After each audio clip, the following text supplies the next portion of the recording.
Hey, you guys, welcome back to Naughty Love Movement. It's your girl, Nikki. And today, I'm bringing opportunities for advertisement on my channel. If anyone is interested, they can email us at naughtylove2020 at gmail.com.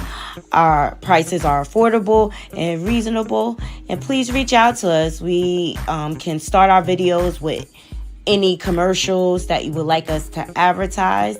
I look forward to hearing from you. I'm out. One.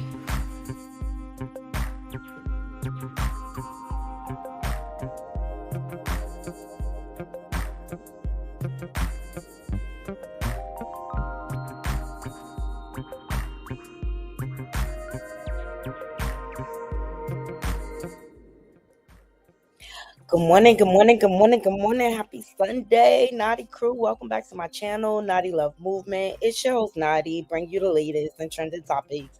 And I vlog my life. I hope everybody is having a beautiful start to their day. Your girl is getting ready for vacation. Hey, grown woman. Thank you for joining. And hello to everybody in the bushes.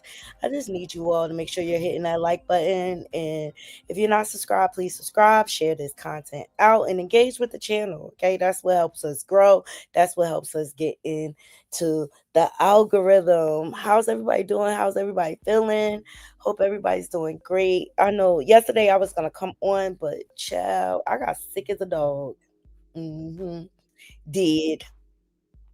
Yup, called myself trying something new and healthy. I tried fried cauliflower with Thai sauce for the first time, and it tore me up, y'all.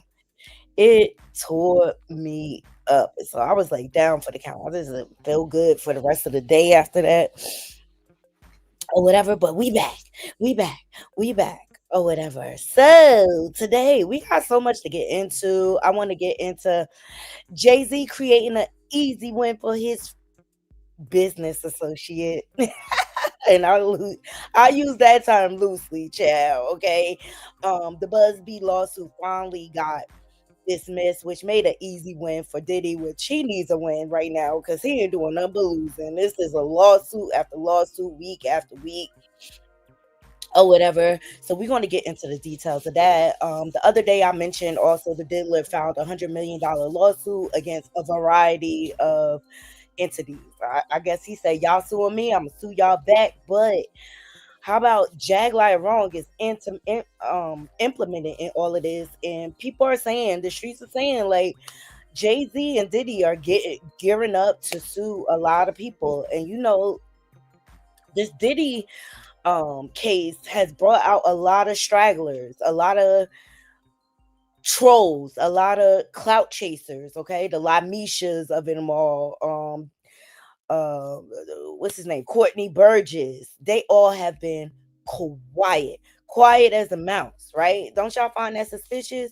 And I believe all these people were ushered in by Jaglier. Hmm. Uh-huh. Jaglier, you could run, but you can't hide, girl. Okay. Let's not forget you a wanted woman. She on these YouTube streets creating new storylines, lying, trying to garner money and attention. Child, I wish they would just lock her behind up. Like, how long does it take to execute a warrant? This woman has been lying for the past, like, what, 5 solid years on celebrities with no proof, nothing. Okay. But let's just say her little shining star is starting to dull. All right, so we want to get into that. Now, a story I've been wanting to get into is Onija Robinson. I call this a real life 90 Day Fiance story, but this woman is hilarious. She is hilarious to me. She went over to Pakistan and demanded all this money. Okay, we're going to get into that story. I've been waiting to talk about this, but it's developing. It's getting hot. It's getting hot. All right, we're going to get into Rick Ross responding to the whole 50 Cent and Big Meech situation. 50 Cent cut ties with Little Meech and Big Meech because they went over to his longtime op, Rick Ross, to ask them and beg them for money. Okay, it's given that Big Meech is broke. Okay, been broke for a lot of years. There's a lot coming out or whatever. But 50, as a result of that, called Big Meech a snitch. We went over that the other day, and he snitched. Yep, absolutely. I believe he snitched, but he just did it through a third party. And if you ask me, they allowed this J-Ho impersonator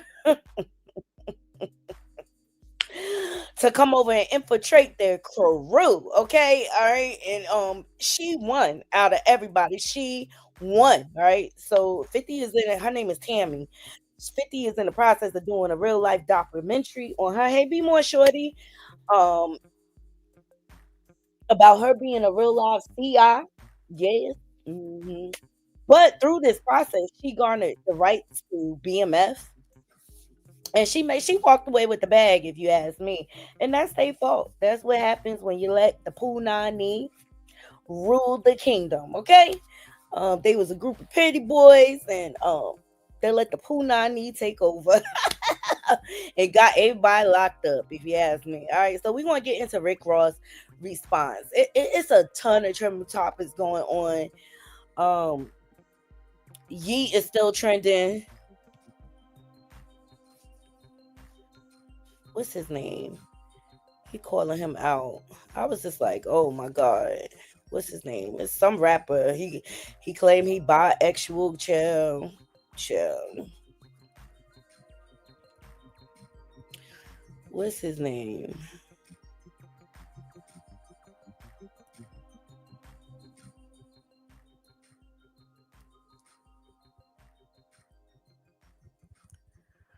Sorry, guys. Please thumbs up the video. It's Gucci Man, former artist. What's his name? Lil Wop. I was like, who the heck is this? Child. And that got me down the rabbit hole. But he is exposing Yee for harassing him about a so-called tape that they did together. Child. We got a lot. We got the IRS about to shut down, child. You cannot make this stuff up.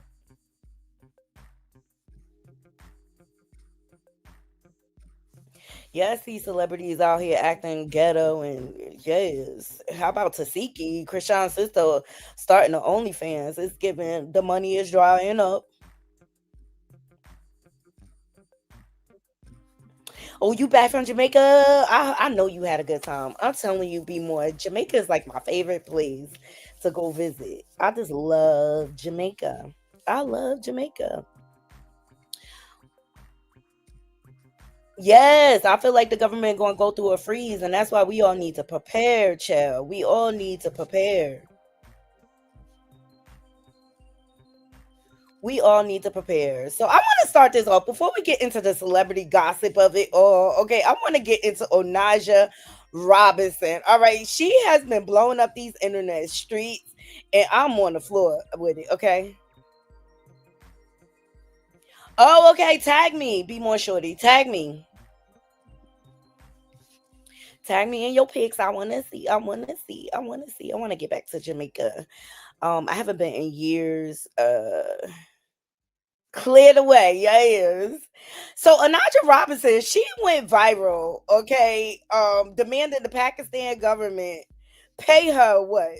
Upwards of $20,000. She was making all type of demands, but she is from New York, okay, and you can hear it in her accent. I know a New Yorker, okay.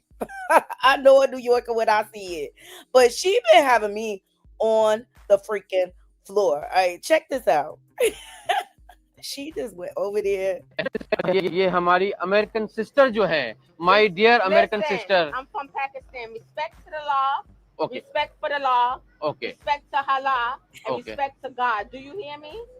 तो ये मतलब कह रही है कि भाई मुझे आप पाकिस्तानी कहें yes my Pakistani sister okay sister it's ना ओके जब जी I hope he's saying the right things, okay? Like I said, Pakistan needs to be reconstructed the right way. Do you hear me, guys? Make sure y'all get this on your camera. I'm married to Nidel Hamid. I'm Onaja Hamid. We are moving to Dubai very soon. We're gonna have our baby in Dubai. Okay, that was the first part of it.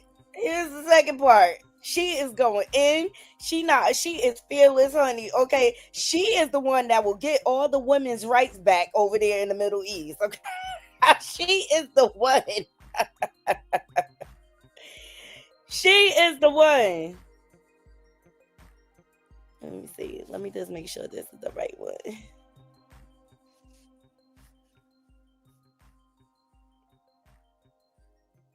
Why are you demanding 1,000K to government in which country? 100K 100K. for real estate. I'm putting it back into the city. It's not going in my pockets. I want 20K in my pockets for me. So what is your next plan? Are you stay here or going back? I'm taking my family from Arcade Gardens 605-A. I'm taking them to Dubai. Where is your family now? It's private. I'm Muslim and it's against my religion to tell y'all my business. Have a nice day. Where have you been last 3 months and have you reached Amman? Excuse me. I just said it's against my religion to tell you my business, okay? I'm fine. Thank you. Thailand, why you are come in Pakistan? I told you, I'm not talking unless you have 5,000 a week from me in USD 5,000. Why? because it's expensive to talk. Why you come in Pakistan? Go home. You go home? Go home. When? Yeah, leave. Pack up and go home. Don't talk you? No, Why? because y'all don't have no money. Y'all don't have 5,000 in USD.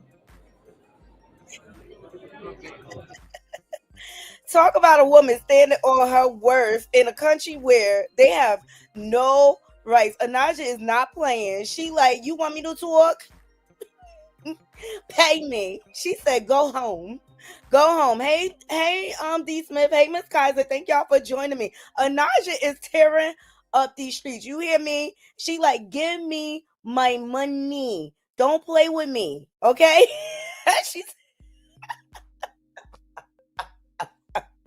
Yo, she will be the one to get all the women their rights back. I'm telling you.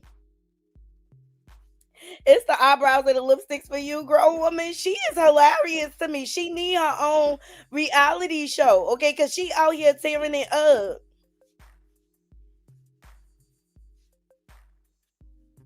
Shout out to the Shade Room because they did an investigation on her. You can't make this stuff up, okay? And I just think she just being her authentic self. Track her down. If you don't Hold on.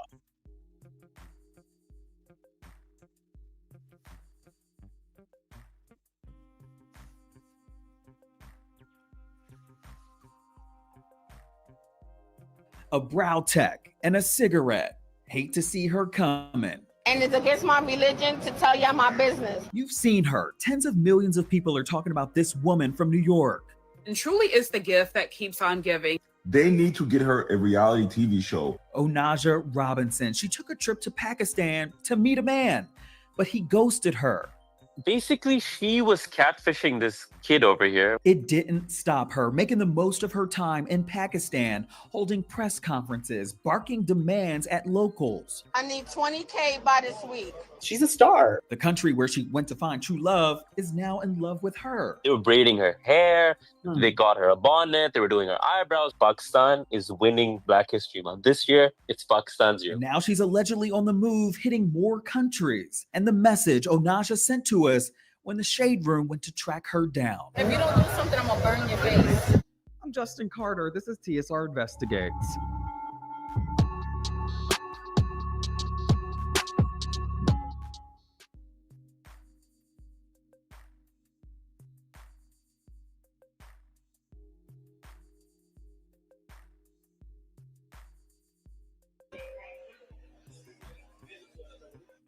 Yes, she is in Dubai now. She is in Dubai.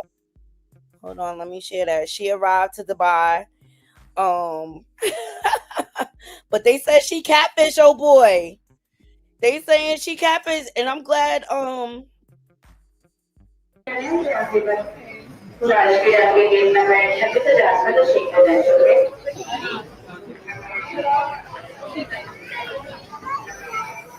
May I have your attention, please? This is a morning announcement from Station 26. Thank you. Keep in your bed. Because this is onward your. एक को बना दी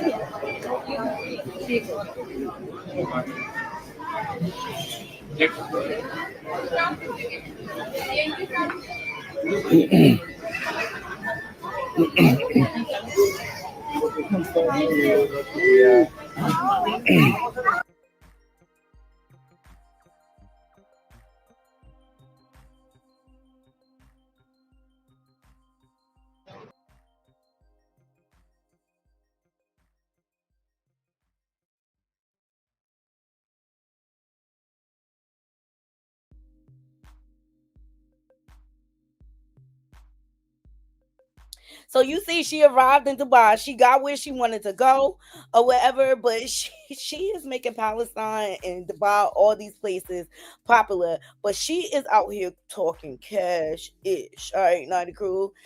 Here we go. Shout out to the neighborhood talk. Naja is funny to me. If you don't do something, I'm gonna burn your face. And let's see if you touch me out here in these streets. I'm dead ass. I'm not playing. I swear to God. Make a decision. If you don't do something, I'm gonna burn your face. And let's see if you touch me out here in these streets. I'm dead ass. I'm not playing. I swear. Okay, number one, how is she pregnant smoking cigarettes? Let's start there. How is she pregnant smoking cigarettes? Like, she is not playing. The New Yorker came out in her fast. She was like, I will burn your face. I will burn your face. Don't play with me. I will burn your face. Thumbs up this video, Naughty Crew. Child, how y'all feel about her? Because she is making waves. She is a viral sensation. Yo, she is. She is a viral sensation. And I agree with the Shade Room. She need a reality show. They need to continue to follow her. Because I did. But where's the husband? Where is the husband? That's my question. Where is her husband?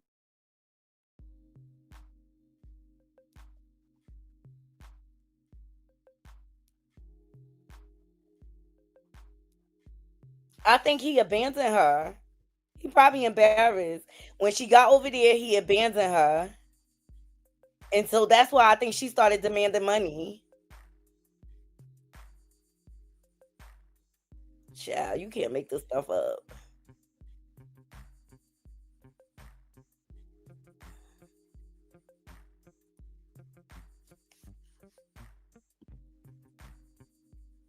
Oh, he's still in hiding. Yes, casting for Housewives of Dubai. Yes, she'll blow that show up. Shabana.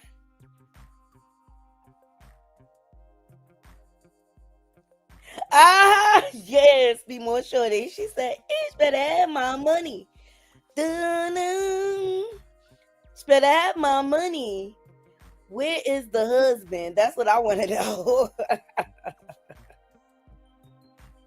Well, she made it to Dubai, Naughty Crew. I'm gonna keep my eyes out, but the sound bites that they get from her be having me on the floor. I was like, this is a real live 90 Day Fiance catfish. It's a combination of all of it. It's a combination of all of it.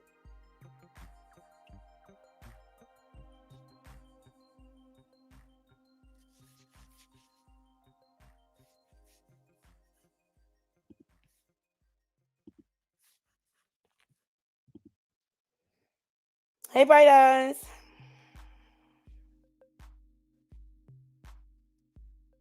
See, they really don't believe in women's rights. I mean, you can get locked up for even raising your voice over in Dubai. They say she been quiet. You know, they locked you up for the smallest thing over in. Yes. And in that little clip with her talking about I'll burn your face off, that's enough for them to arrest her. That is enough for them to arrest her. Let me see. Let's look. Onaja Robinson.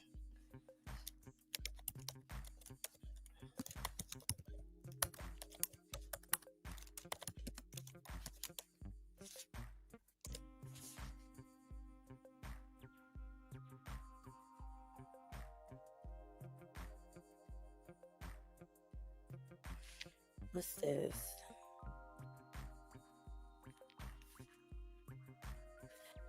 You know, Dubai is first of all, women have no value over there. Period. But like I said, she'll be the one to get their rights back. I just woke up right now and the first video that I saw, and I'm seriously just worried. I'm legitimately worried right now for sister. Because like I just saw a video of her. I think she was being escorted off the plane. She was on the plane, but then she was being escorted, and there was security over there. You know, when there's security, it's never a good sign. And security in Dubai, these guys do not mess around. These guys, they're not as chill as us. They're not the type who will empathize. Like in Pakistan, chalo, at least we empathize. We're like, okay, well, she's probably unwell. Treat her with care. Despite the fact that you look at us like there was some backward nation or something. No, we have feelings. We have feelings. We have a lot of feelings actually, and we will actually just look at you on a human level. We're like, you know what? No, okay, she's not okay. She's not okay. It's fine. Like if she wants a good cry, let her have a good cry. If she wants to eat, okay, let her eat. If she wants to, just keep her happy. Kid gloves. Dubai and these people, they don't care. They don't care. They don't give a damn. Like they won't even like just look at you and be like, oh my god, like why is she reacting this way? They'll just be like jail now. So yeah, it's like yeah, man, it was fun and games for a while, but those fun and games is making me worried now. Like I just wanted to get back home, man. I want Pakistan's princess, the princess of Pakistan, just to land back home, come to her welcome party, enjoy, be happy. Yeah, I want her out of Dubai, man. I want her out of Dubai. It's not fun. Or send her back to Pakistan. We will take good care of her. We love her, despite however she is. We love her. But yeah, man, it's not fun in games anymore. Niger is not fun in games anymore. Guys, I am seriously like I just woke up right now and the first. Yeah, cause like you talking about countries, women have no rights. Like if they have X out of wedlock, they will lock you up for like 20 years. 20 years. Shout out to the New Yorkers for that post. Let's see what else we can find.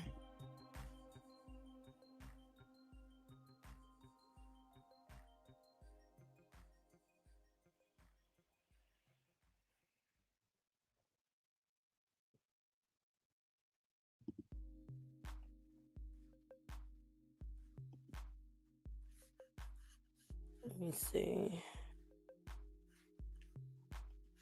Please thumbs up this video, share this live out. Like I hope she's okay. Like he said, it's all fun and games or whatever until it's not. Free Onaja Robinson. So there are unconfirmed reports suggesting that Onaja Robinson has been arrested in Dubai after her trip to Pakistan. She did not return to New York City, but instead went to Dubai. During her time in Dubai, she was seen causing public disturbance, including stopping a bus and shouting at the driver. An image shows her on a flight to NYC before multiple sources say security escorted her off before takeoff. Since then, she hasn't been seen or heard from. We hope she's okay. Yeah, for real.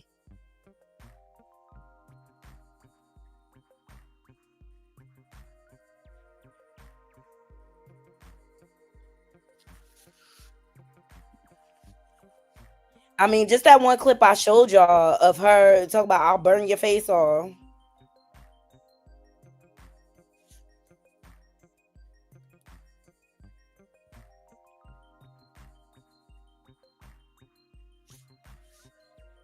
Let me see what this is.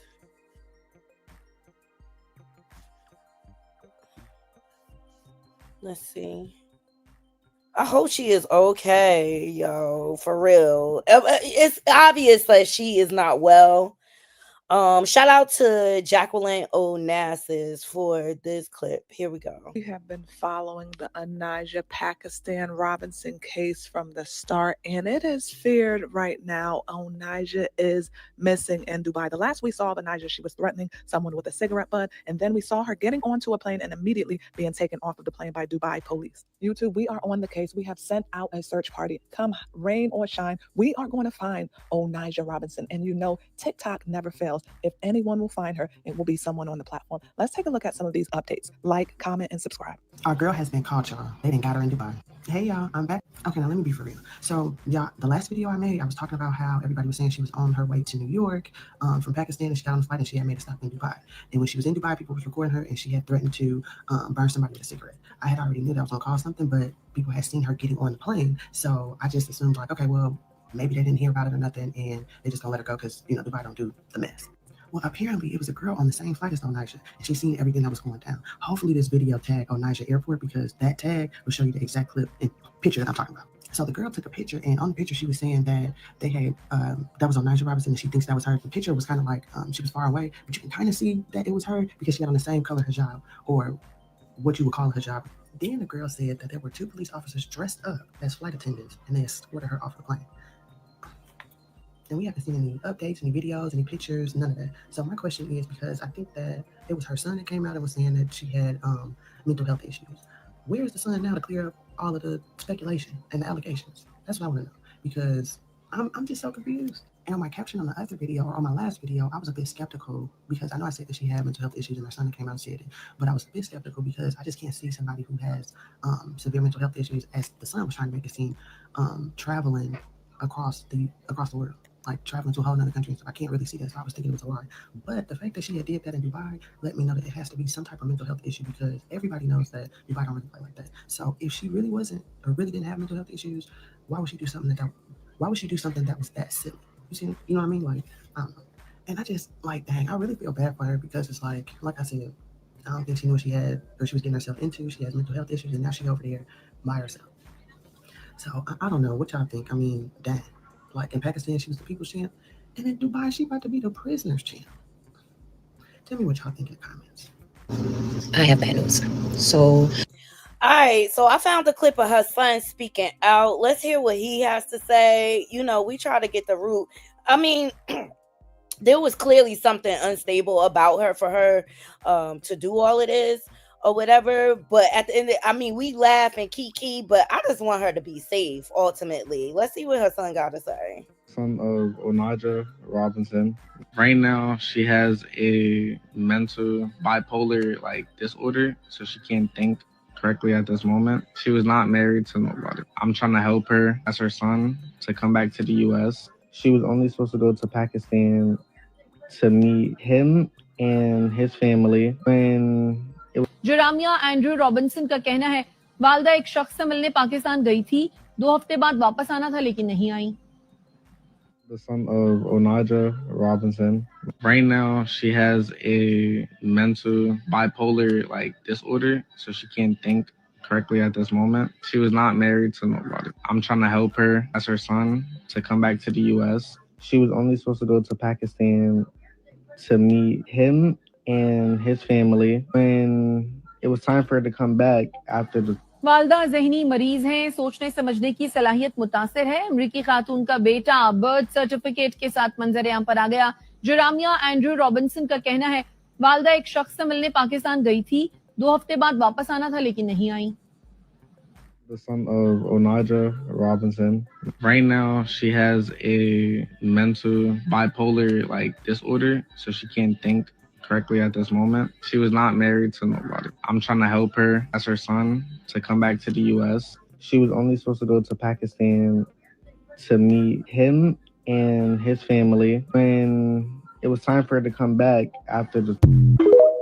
All right, you guys, you heard from the son. So him talking about her mental illness adds a whole nother layer to this. I mean, it just speaks to the what families go through when you have a family member that is suffering with mental disorders or whatever. It affects the whole family or whatever.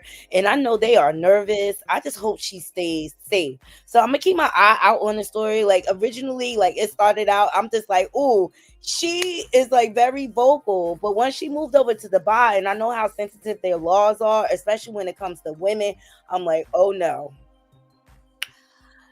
you can't do certain things over there. All right. And that's one of the reasons why I don't want to go to Dubai. Let's welcome Country Slang to the Naughty Crew. Thank you for joining. Hey nephew, good morning. Good morning. Welcome to you all. Happy Sunday or whatever. We were just getting into the Elijah Robinson story. I call it like a real live 90-day catfish debacle or whatever. And it just goes to show like when you're dealing with a family member with mental health deficiencies and things like that, the laws are set up like if they're grown, they can move about as a grown person. It's very little you could do to stop them unless they pose a threat to themselves or to others. That's the only way the family can really step in and garner control over the situation. Otherwise, you just gotta kind of ride it out, and it has to get to the worst case scenario for you to be able to garner rights over them to help them make decisions over their lives. Yeah, the story is wild. It's very, very wild. But it's just like she flew over to all the way to Pakistan. So she probably was online interacting with this person. Hey Duraz, good morning. She probably was online interacting with this person and stuff like that and decided to go and meet them. And then got over there and then everything fell apart, which I think led to her demanding the money. All right. But she know her worth. Mental illness or not, she know her worth. She's like, I want $100,000. I want 2K to talk and this and that or whatever. Let's pray for Onaja and her safety. Seriously, Nighty Crew. Let's pray for her safety. I feel bad for her family, her son, what he may be going through because he's probably worried. All right. And then over in these countries, like in the Middle East and stuff like that, women have very little rights. All right. They don't even value her. I was surprised Pakistan even put her out there like that. You're talking about countries like if you have sex out of wedlock, you can get locked up between 10 to 20 years. All right. Go on YouTube. There's all type of documentaries about it. Like they're very strict when it comes to women. Women have no rights. Ah, yeah, she back from Jamaica. She is back, y'all. Please thumbs up this video. I keep my eye out. I hope she is not locked out. But if you out there threatening to burn people in their face with cigarettes, chill. Oh, Naja. Mm, mm, mm. Mm, mm, mm. Soon as I saw this, I was like, oh, girl, you in trouble. You in trouble. You in trouble. Make a decision. If you don't do something, I'm gonna burn your face. And let's see if you touch me out here in the streets. I'm dead ass. I'm not playing. I swear to God. Make a decision. If you don't do something, I'm gonna burn your face. All right, so stuff behavior like that is not tolerated in Dubai. You remember we covered the story of the young lady who went over there vacationing and she yelled at a man and got locked up. She need to be safe out in Dubai, child. She need to be safe. All right. But originally she was saying she was pregnant. Let me see if this is the clip.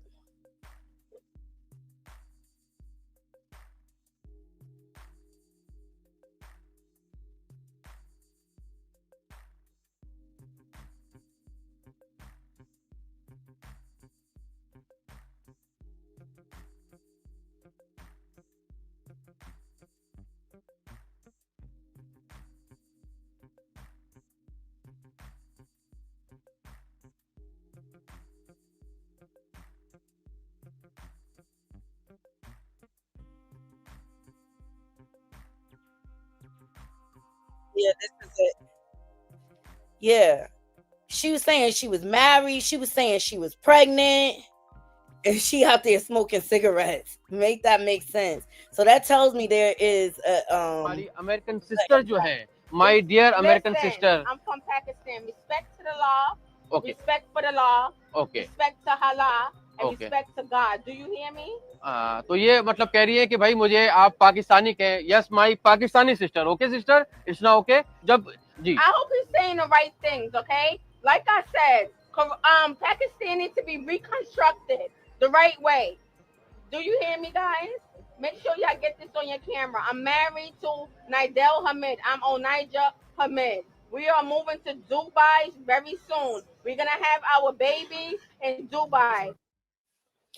Child, this story is getting deep. I'll keep my eye up for out for updates, Naughty Crew. When it comes to this story, it's getting deeper and deeper. Be More Shorty said, I remember that story. The young lady had her passport snatched from her. Exactly. Yeah, so Naja need to be safe out there in Dubai. Like, cause the laws are just different. All right, let's get into Jay-Z and his win that he garnered for also the Diddler. Okay, this is the first win the Diddler got in a long time, so he gonna indulge in it. Okay, but Tony Busby, the ambulance chaser that claims he had like over 100 cases against the Diddler, and then he came out and said he had a case against Jay-Z. Now Jay-Z was windmilling from the very beginning, like this is not true and things like that. But Tony Busby, he gives me very calculated and manipulative, because he dropped that lawsuit on the premiere of Blue Ivy's movie Mustafa, and I just thought that was cruel. And right there, I was just like, well, from the very beginning, I kind of felt like he was out for the money. He's really not out for getting justice for the victims. He claimed he had minors that were making accusations against Diddy or whatever. And then I started noticing, as he rolled out his lawsuits, he had no evidence. He showed the same things over and over again. And so it just gave me like, he wasn't out for justice for the victims. He was really out to line his pockets. And Jay-Z called him out right away, was like, he was trying to bamboozle him and shake him down for money. Because what he was hoping was like, by him putting these frivolous allegations out there, that people will scramble and get scared and don't want the story out there and just pay it off just to make it go away. Well, Jay-Z was not having it, okay? From the very beginning, he was not having it. Then he had the victim speak on a news report, and I just always thought her story had a lot of holes in them. Let me see.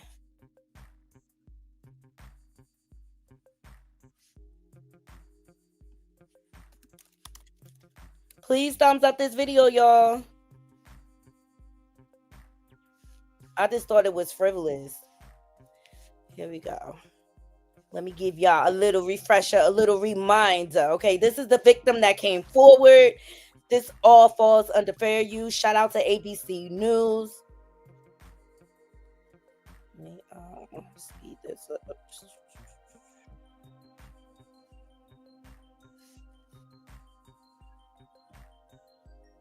Always advocate for yourself and be a voice for yourself. You should never let what somebody else did run your life.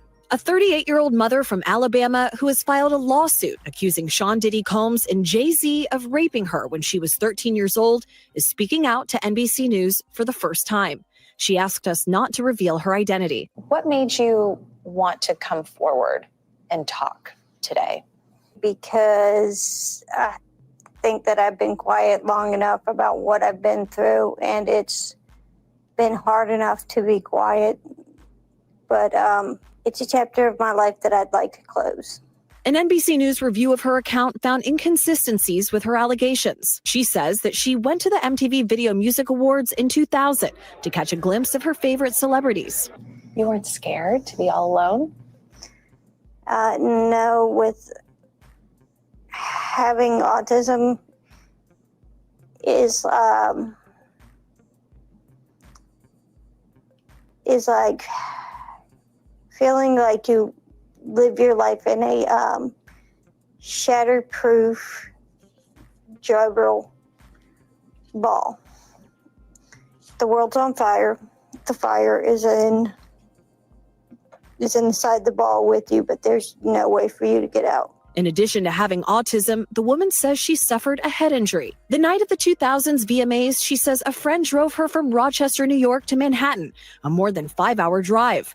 Her attorney provided NBC. And see, that right there, it gave me pause. Like, what friend was old enough to drive and was hanging and was hanging out to the point where she was driven 5 hours away and her parents didn't know that she was gone. It was just weird. It like, at the end of the day, her story was basically debunked, all right, because Jay-Z's lawyer had a whole press conference just like Busby did or whatever, and debunked everything by showing where Jay-Z's whereabouts was. And even during that press conference with Alex Sparrow, that's Jay-Z's lawyer, he disconnected Jay-Z's relationship from Diddy, saying they were just business associates. Like, I just thought it was...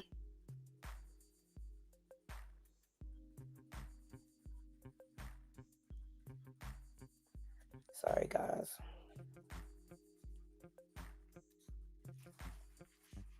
Right, so it was debunked. The story was debunked right away.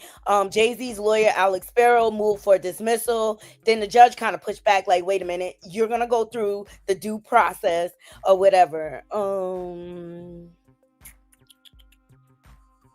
Grown woman says Busby has a reputation in Texas as being somewhat shicey. Exactly, and as a result of this, a lot of allegations have come out about Busby. Grown woman says she was 13 and then she was raped by Jay-Z Diddler. Her dad drove 5 hours to get her. Show up, no signs of being distraught. Dad didn't remember picking her up. Right, it's a lot of holes in the story. And if my child went missing at 13, the first thing I'm gonna do is go to the hospital and have my kid checked out, right? And I'm gonna remember that happening. But the parents, her father didn't do anything about her running away, didn't press charges against the person that drove her all the way to the VMAs. Like, the story just didn't make sense. Grown woman says autism has many different forms. You can be high on the spectrum or slightly autistic. Yep. I knew that girl was a storyteller. Right. She's no different than the Jag liars out here in the world. Okay. I blame Jag liar for all of this. She has ushered in a bunch of people that think it's okay to lie on the internet to garner sympathy, monetary gain, and things like that. And they make it hard for real victims out there. And Tony Busby, he has made a lot of allegations and brought all these lawsuits forth with no proof, no evidence. Like, show me you went to the hospital as a result of this. Show me you went to therapy as a result of this. You know, give me some type of proof. And that's why I stopped, like, even reporting on all of his allegations. Well, as a result of Busby and his ambulance chasing, the accuser had to drop the grape lawsuit against Jay-Z and Sean Combs. Okay. And I have a feeling this is going to, how can I say it? Damage Busby's reputation. No one's going to take the rest of his lawsuit seriously. Grown woman says she has a history of being a runaway. Exactly. All right. What's this? Shout out to BBC for this article. Let's jump into it. So a lawsuit against Sean Diddy Combs and Jay-Z, which alleged the rape of a 13-year-old girl in 2000, has been dismissed, according to legal filing submitted on Friday in New York. The attorney representing the anonymous plaintiff, referred to as Jane Doe, voluntarily withdrew the case court records show. The filing was submitted by lawyer Tony Busby, who is representing dozens of plaintiffs in lawsuits alleging sexual misconduct against Mr. Combs. The filing states that the plaintiff hereby gives notice that the action is voluntarily dismissed with prejudice, which means that she cannot file another case. All right. So because of the dismissal with prejudice, the lawsuit cannot again be refiled in its current form. Roc Nation, the entertainment company founded by Jay-Z, whose legal name is Sean Carter, issued a statement signed by him referring to the dismissal as victory. The frivolous, fictitious, and appalling allegations have been dismissed, he wrote. The civil suit was without merit and never going anywhere. The fictional tale they created was laughable. It's not for the seriousness of the claims. The trauma that my wife, my children, loved ones, and I have endured can never be dismissed, said the rapper. Exactly. They dropped this on the premiere of Blue Ivy. That is heartless. It's disgusting. So he continued, the courts must protect the innocent from being accused without a shred of evidence. May the truth prevail for all victims and those falsely accused equally. Jay-Z's attorney, Alex Sparrow, emphasized in a separate statement that the case never should have been brought. I agree. The court system has to really do its due diligence to filter through these frivolous lawsuits, because you take away from the real victims. This is wasting the court's time. And I feel like it should be consequences for people who lie on people like this without no proof. And then what about the law firms that take on the cases without having any proof? Now, Tony Busby, I remember in his original press conference, he said he vetted these people accordingly. And then when the claims started to be debunked, he started backwalking and say, oh, well, she was referred by another law firm. She wasn't vetted by it wasn't vetted by our team. And I just think that is really irresponsible. And I have like a bone to pick with people, especially the Melyssas that came out like just blatantly lying with no proof, and people give these people platforms. It's disgusting. But you know who debunked Tony Busby law's firm to me? Jag Liar.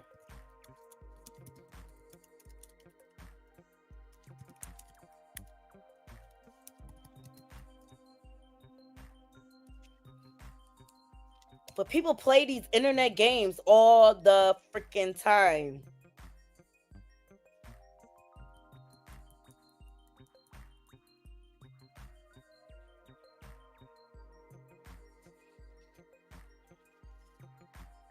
She contacted him trying to make herself relevant. Like, at the end of the day, you've been lying and you've been exposed. And it's just like, go sit down. But she continues to be on this internet lying, and people still follow, and it's disgusting. Like that, and I know that the attorneys were wanting to speak to you, but I don't think that they knew how to get in touch with you exactly, or they had tried to. And I was just telling your producer, we received an email that everything was encrypted. They didn't say who they were, but they left this phone number. And it was pretty informative and a little different than normal, and so I thought I would call, and I'm glad I did. So, would it be okay if one of our attorneys calls you? Like, they actually entertaining this foolery. Okay, you heard her in the very beginning say, oh, we've been trying to get in touch with you. This woman has been online lying for the past 5 years with no proof. People have just been going off her word. It's disgusting. Yeah, I think that would be a good idea, because the truth is, everything that's happening to your firm has been happening to my life for the past 15 years because of the Carters. Right. Mm-hmm. Yeah. We are somewhat familiar with everything that you've said. I know you've been online a long time. Yes. Talking about all of it. Yes. Trying to gain awareness. Go ahead, ma'am, I'm No, sorry. no, I said just trying to gain, give the public some awareness. Oh yeah, absolutely. And so would it be okay if an attorney reached out and Absolutely. We can talk on Monday. And you can just it was lovely speaking with you. This chick is unhinged. you too. Okay. Okay, so Monday is what the call? Yeah, it was a call back Monday. How's the Tony Busby law firm? And Listen to what she's saying and things like that. And I know that the attorneys were wanting to speak to you. Y'all heard it for yourself. They are entertaining this foolery. And this woman is on the run, been on the run. She's a wanted woman, okay? She's been out here lying through her teeth, all right? She's obsessed with SA. She falls out with everybody. She is currently now falling out with her so-called fiance, Slowdell, now. And now she putting SA allegations on him. Like, this woman is unhinged. And I can't believe a law firm of that caliber would entertain this foolery without any proof or anything. But you heard it in the beginning. Oh, we've been wanting to talk to you. Why? She's had no proof. She needs to be in jail. She needs to be in jail. All right. So as a result, look, Jay-Z say him and the Diddler ain't friends, but he garnered a win for the Diddler, which he needs right away. Okay. He needs some good press in his favor. But it's clearly that all these people are lying. All right. It's clear that Tony Busby is only trying to line his pockets. He does not have these victims, if they are even victims, best interest at heart. I feel like Tony Busby saw an opportunity. Diddy is trending, being that he would, he's been locked up on his RICO and things like that. And he saw an opportunity to line his pockets. He does not care about the victims at all. Yes, grown woman said, I hope she's caught soon. She is a danger to everyone. Absolutely. She said they are just as crazy as she is. Absolutely. I wouldn't want Busby to represent me for a traffic ticket. Me neither. Right. And you remember his original press conference, grown woman. He said, we vetted all these victims.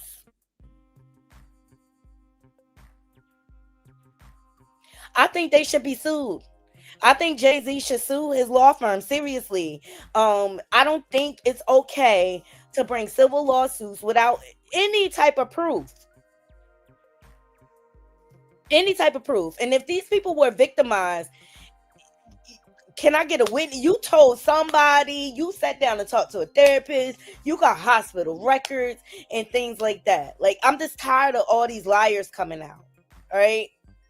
And as a result of this, even I'll be sure, and the Gene Squills of them all. As a result of this, Diddy, and I spoke on this briefly the other day, but he is now filing his own lawsuit against all these networks coming out with documentaries about him. See, and people don't understand.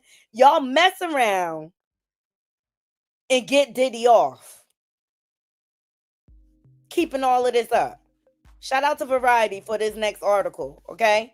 Y'all mess around. Gene Dill has lined his pockets. We don't know what he's saying is true. We don't know. But I started to see a lot of inconsistencies with Gene Dill. He saw and witnessed a whole lot of everything, but did nothing about it. And this man was a correction officer associated with gangs and things like that. So it's the contradiction of it all. So Sean Diddy Combs files a $100 million defamation suit against NBC, Universal, Ample, and Peacock over making of the Bad Boy docu-series. So Sean Diddy Combs has filed a $100 million defamation lawsuit against NBC Universal, Peacock TV, and Ample Entertainment for defamation statements published in the documentary, Diddy, The Making of a Bad Boy. The lawsuit filed Wednesday in New York asserts that these media companies falsely and recklessly and maliciously accuse Combs of serial red rum, trafficking, among other claims made by Albie Shore, Rodney Jones, who has filed his own lawsuit against Combs, and attorney Ariel Mitchell, amongst other sources. And I told y'all, Jag Liar, her clips made it into these documentaries. Her conspiracy theories. All right. The documentary Diddy, The Making of a Bad Boy, premiered on Peacock on January 14 and looks into multiple claims against the mogul, most prominently Combs' alleged involvement in the deletion of his former girlfriend, Kimberly Porter, in addition to Biggie, Andre Harrell, Heavy D, and attempted red rum of Albie Shore. Now remember that famous clip of Jag Liar. Hold on, let me find it.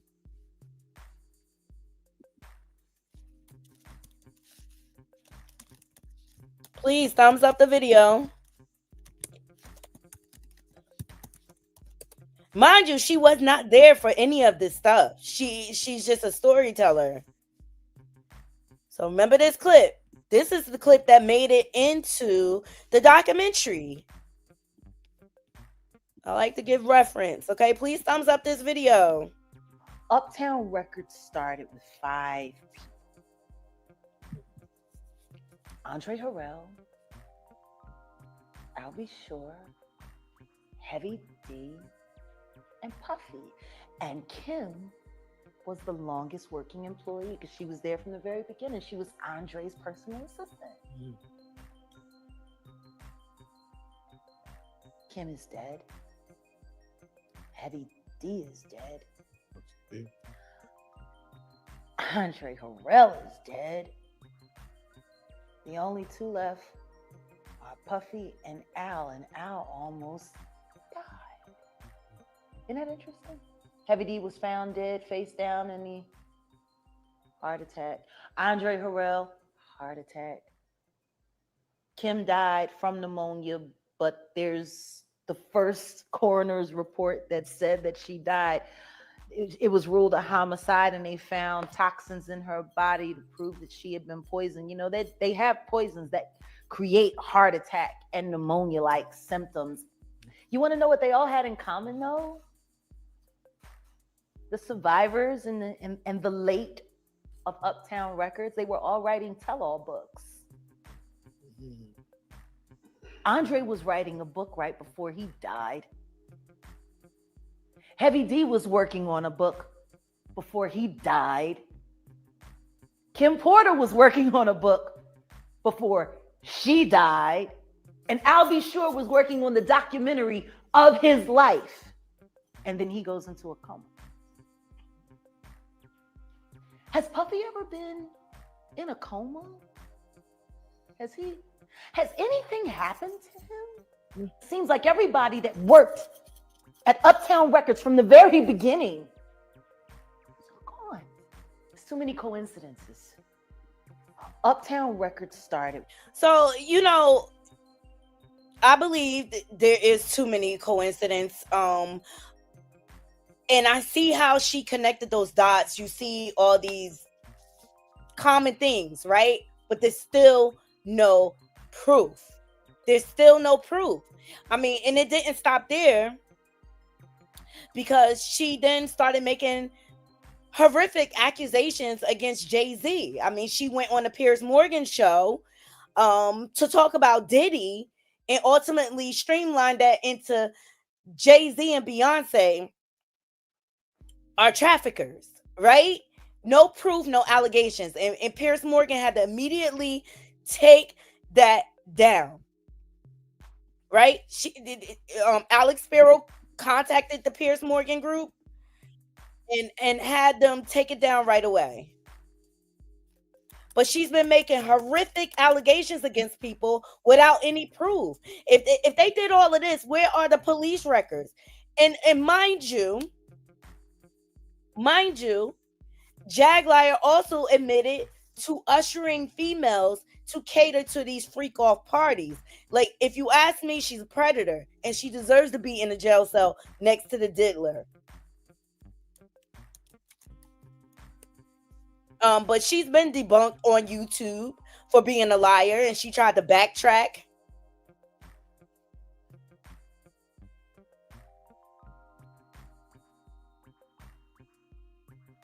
But this is a woman that's on the run. This is a woman that is wanted. Okay?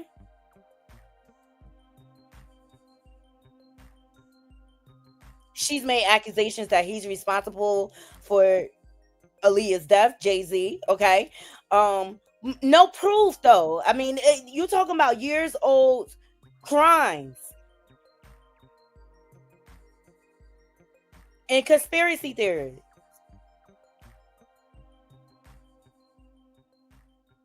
It's disgusting.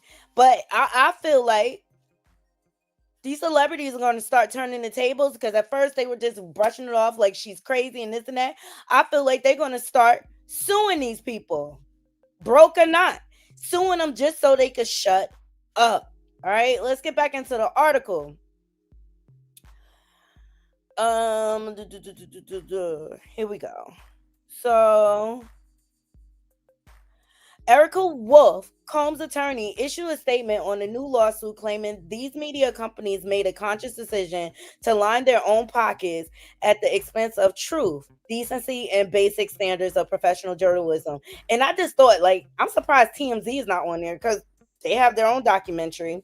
All right, Wolf continues, grossly exploiting the trust of their audience and racing to undo their competition for the most salacious Diddy expose.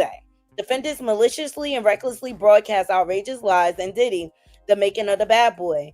In the purported documentary, defendant accused Mr. Combs of horrible crimes, including serial red rum, SA of minors, knowing that there is no evidence to support them. In making and broadcasting these falsehoods, among other, defendants seek only to capitalize on the public's appetite for scandal without any regard for the truth, at the expense of Mr. Combs' right to a fair trial. Mr. Combs brings these lawsuits to hold defendants accountable for the extraordinary damage their reckless statements have caused. The lawsuit highlights an attempt is discredit individual sources. It also cites a Hollywood Reporter interview with co-founder of defendant Ample and an executive producer of the documentary, Ari Mark. The lawsuit notes that Mark acknowledged that the documentary was a rush job because of competing documentaries on the same project, saying there's no time and there was an extremely fast turnaround. Combs is seeking $100 million in damage for the severe reputation and economic harm caused by what he claims are false and defamatory statements. Okay. And you know what also I noticed? That 50 Cent, he not rushing to do his documentary. I think 50 gonna wait till after the trial. I just think a lot of people, because 50 announced that he was doing his documentary, I feel like they rushed to get ahead of it. But we know no new information. Look, at the end of the day, Diddy is innocent until proven guilty. And I think we are getting away from what his charges really are. And a lot of people are like, oh, he's just a freak. I don't see no proof so far. First of all, the Southern District of New York is not going to reveal their whole hand. They're going to wait until the trial to reveal what they have, right? Number two, I just want to make the point of this, Naughty Crew. You have to understand that prostitution is illegal. I say that all the time. And then when it comes to actually making them travel across state lines, that's when you get the trafficking. And then you also have the question of consent. If it's alleged that he's been rugging these people and things like that, and they're passed out and stuff like that, that's when you have the question of consent. Now, the Southern District of New York has now dropped a superseding charges, and they revealed that it is more victims that are coming forward and testifying. And that's why I can't stand Busby, because if you really cared about the victims, you'll be coordinating with the Southern District of New York to get justice for these victims. It's just a whole lot of foolery going on. I think it's quite disgusting, and it takes away from the real victims. Y'all let me know what y'all think in the comments. Let me see what y'all saying. Hey, Elite Leo, thank you for joining.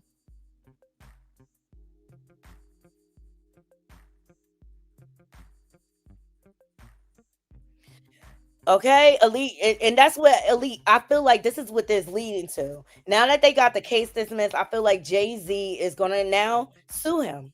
And he got the money and the time to do it, okay? So because it's your reputation at the end of the day. That's just like someone falsely accusing someone of rape, right? And even though the person may get exonerated, that reputation follows you for the rest of your life.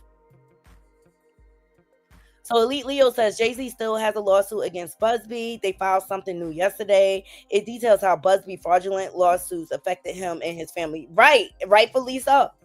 I would say take it all the way. All the way. All the way. Elite feels like Diddy should have started countersuing a long time ago. I don't know why he waited so long to do so, right? Elite said, I knew Gene was lying because just like Jag, the story never end with him. There's no way he could have that many damn stories. He didn't even work with him full time, period. Grown woman said, I wish they'll find her and shut her up. Me too, child. She's an unstable creature. In the words of Great T, she's unstable and not to be believed at all. Jag needed to stop with this illicit affectation and just put it in a book and make a soundtrack, period.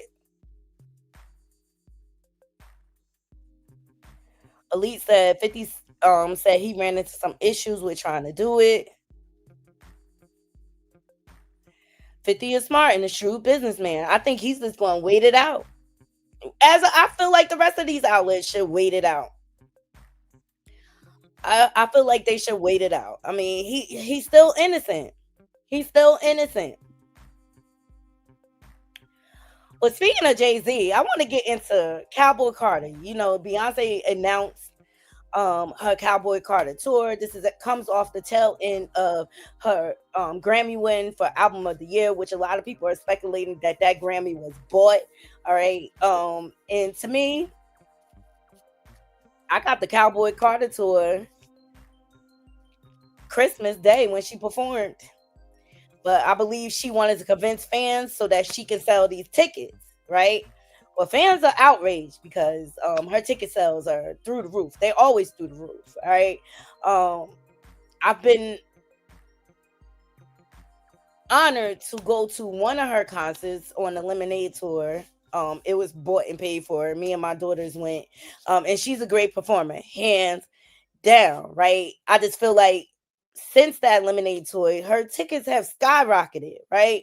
And they say she uses like this price influx diversion or whatever. I mean, it's always people that are going to be willing to pay the price for Beyonce. She has a solid fan base, but this is my thing. If you can't afford to go, don't go. And you know, for the Renaissance store, when I seen how high the ticket prices are, I said, oh no, not me. Won't be a fool for that. Nope. I'll wait till the movie come out, and that's exactly what I did. And I got the best seat in the house when it came to the concert. And then we got the behind the scenes and things like that. And guess what? I didn't have to spend thousands of dollars for a ticket. But fans are outraged because they feel like she don't care about her fans. I've heard this in the past. Like, you know, she really don't care about her fans. She care about lining her pockets. Well, a TikToker, her name is Medusa Show Off, shout out to her, came out and decided to share her feelings about the Cowboy Carter tour and the ticket prices. And let me tell you, child, she went in. Here we go. This is why Bell Hooks called Beyonce a terrorist during the Lemonade album. These ticket prices are an act of terrorism, and I really don't give a fuck what nobody got to say. I'm sorry. Like, the fact that you keep going on tour and releasing the tickets during tax season, this is the third time that she's done that shit, and it's predatory as fuck. I don't care. You know goddamn well that the average person cannot afford these tickets. What do? You wait until they have a little piece of money in their pocket to release some bullshit ass product. I'm sorry. Y'all got it.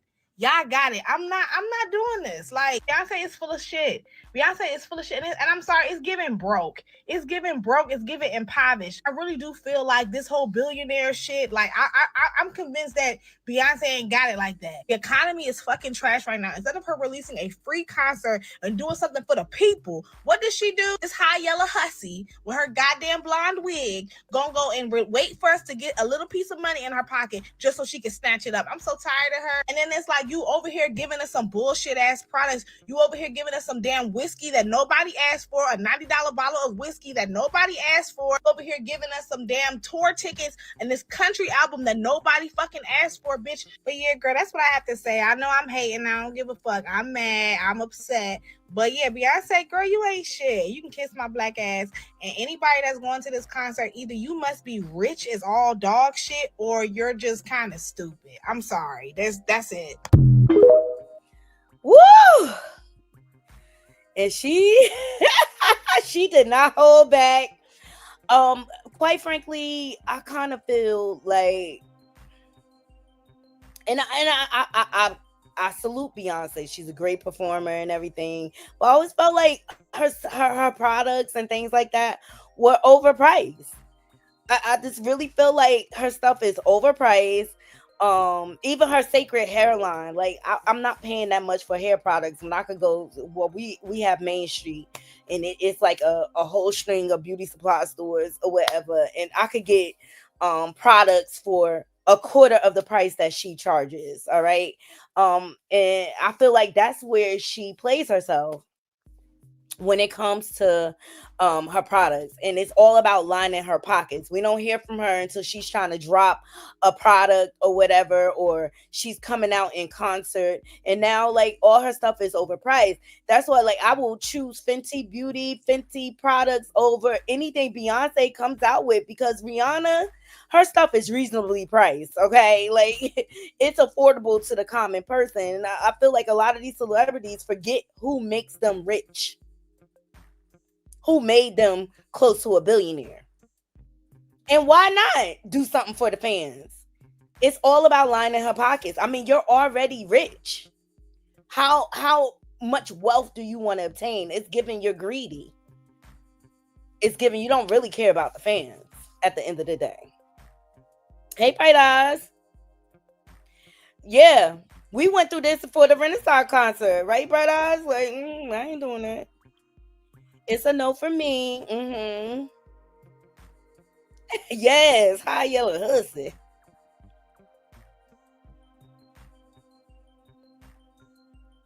You wouldn't be going. But even Tasha K spilled the tea. Like, if you wait until like the last week, like when she's about to come to your town, the tickets drop drastically. And another eye opener, Tasha K revealed, like, she never sells out her concerts. But people need to learn a game. They are fools for spending your hard-earned money to see her. Child, I'll wait for the movie.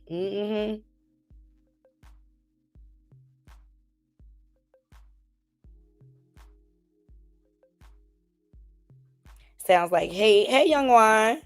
Look, I'm just saying, y'all need to learn to play this game with these celebrities. No, thank you. I'm surprised she wasn't hit with the Ticketmaster suit with price hikes. Child, I wish y'all all the best. I like the Cowboy Carter album. I thought it was different. I didn't necessarily need a tour. That's me. Okay, I didn't necessarily need a tour. Because I feel like I got the tour when she performed it on Christmas. I was like, okay, it's cute or whatever. But they all about lining their pockets. That's what it is. And you know, they grooming Blue Ivy to take the reins. I get all of that, but people are sick of her high ticket prices. Y'all let me know in the comments. It's a no for me. I'm good. I seen her perform once, so I'm good. Once you see him once, I'm good. It's not like, I think Durag said, it's not like she's a Whitney Houston. And even Whitney, I wasn't really that pressed to go see her live. I had the opportunity to see Prince live before he died. Great show. Great show. Yeah, and what we're going through as an economy, as a country, yeah, spend your money on your family, on essentials like food and shelter. I can't do it. I could think of a million things to spend my money on than a concert ticket. Like, it's get you know. And a friend of mine, she told me that a long time, and she was like, if you really look at it, Beyonce could care less about her fans. She really don't. She really don't care.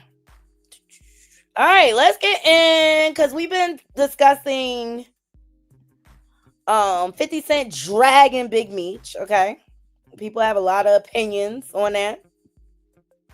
All right, some people are saying that going around saying that Big Meech snitched.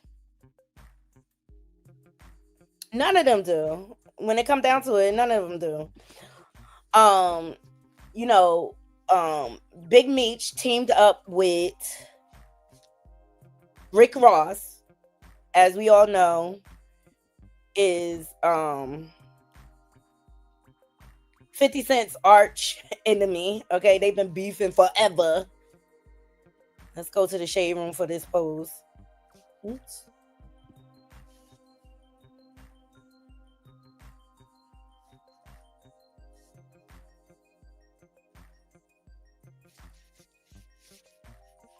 Please thumbs up the video, Naughty Crew. Get us in the algorithm. All right, and the saga goes on. So let me give you the backstory, and then we'll talk about what's going on recently. All right. So this is where it all started. Rick Ross, and I think he did this. Let me tell you something. Men that are they beef more than women do sometimes. You know what I mean? They are real gossipy, and they can become queens when they want to be. Okay, so Rick Ross posted this. It said, "Rich forever, we the biggest, Big Meech and Ricky Rose." And as a result of this, Big Meech went to Rick Ross to get some money. Okay, it's given he been broke for a long time. Oh yeah, Kiki Wyatt can sing. Kiki Wyatt can sing, child. But it's some dirt coming out about her, y'all. And I'm waiting for Tasha K to drop it. But yeah, Kiki is in some incestuous relationship with her cousin, child. Mm-hmm. All right, so as a result of that post, 50 Cent posted the biggest mistake he ever made was not sustaining his relationship with Tammy Cohen. Talk about Meech. And Tammy Cohen is the J-Ho Latina that infiltrated the whole BMF organization and got everybody locked up because she was a CI the whole time. So 50 said Tammy Cohen, her Tell All docuseries reveals the truth. So he working on a docuseries with her. So now this is Rick Ross's response. He claps back in response to 50 Cent recent post about him and Big Meech. Took a picture with Rick Ross. You like put your back against the wall and just slide down. Biggest boss, I've been separating myself from these broke because they don't understand the rules to the streets. You understand? Don't know owe you nothing, homie. Owe you nothing. Y'all get money together. Y'all get money. Keep moving. All that extra shit. You don't even have a relationship with your own brothers, your own mothers and fathers. How the f you gonna act like you real close with me? Stop all that fake cap. That's why you niggas got no money. You need a loan, come see the boss. When it's on, come see the boss. If hating, if I ain't said nothing to you, they want to do something to you. Hey, Curtis Jackson, you more than welcome to bring that Versace Lamborghini to the car show. June 7th, and your little homies. I know them with them. Take a picture with Rick Ross. You like a put your back against the wall and just slide. Child, you know, in my opinion, I just really feel like Big Meech is desperate for money.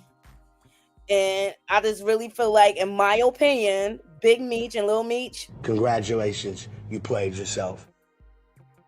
because at the end of the day, 50 gave Lil Meech a job, put him on. I don't see Lil Meech getting other roles outside of BMF, okay? And as a result of Ricky Rose in his response, 50 said, you know he petty, you know he gonna troll forever, revealed the text messages between Lil Meech and him.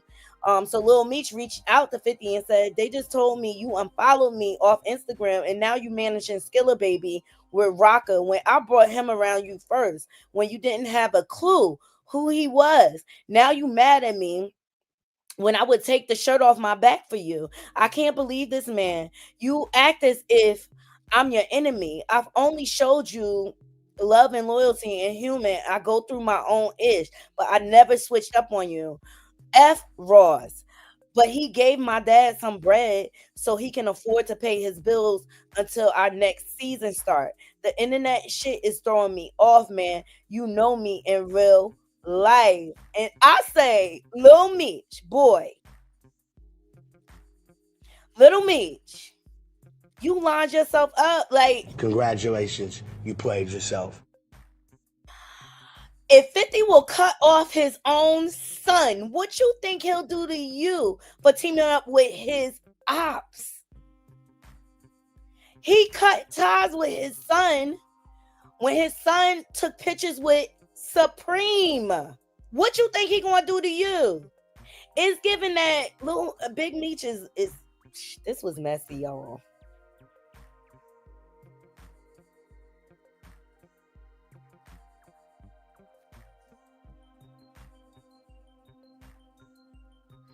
No, he can't act. He's minimal. Like, you won't see him. He not getting no other roles. So now you know, bit the hand that feeds you. Don't bite the hand that feeds you, or whatever. Now what you want to do? You going back to the poorhouse?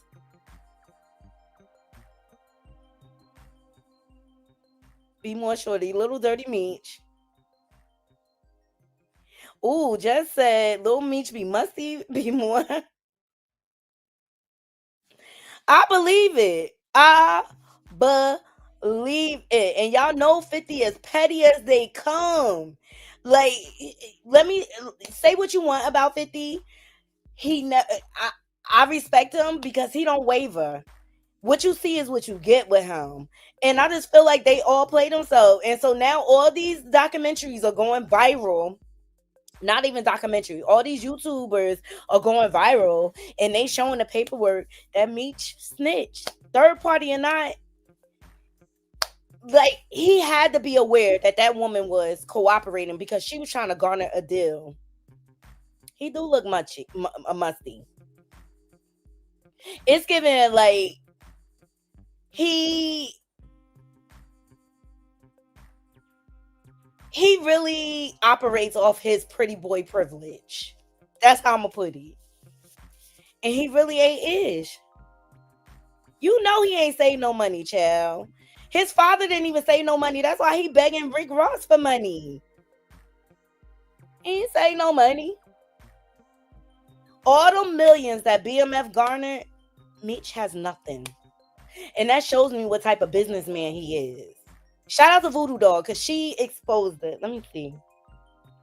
Let me see if I can find it for y'all.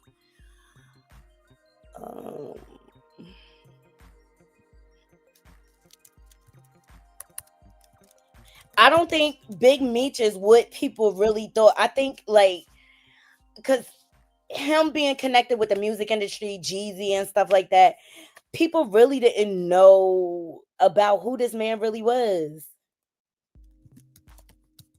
Let me see if it comes up.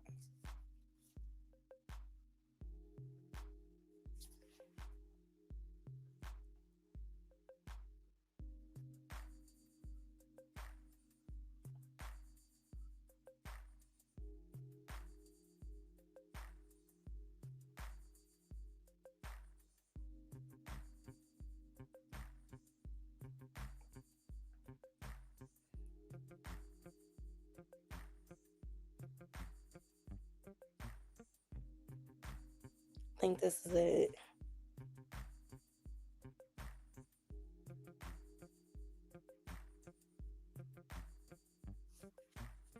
They all going viral though. I think this is shout out to Riri Reports and shout out to Voodoo Dog because she been going down a rabbit hole on this. Go over to her channel and subscribe. You know, over here, like I won't proclaim to find stuff on my own. Like it takes me watching other YouTubers at times to, you know, get access to certain stuff. So let's get into this. Did you know that you can have permanent teeth in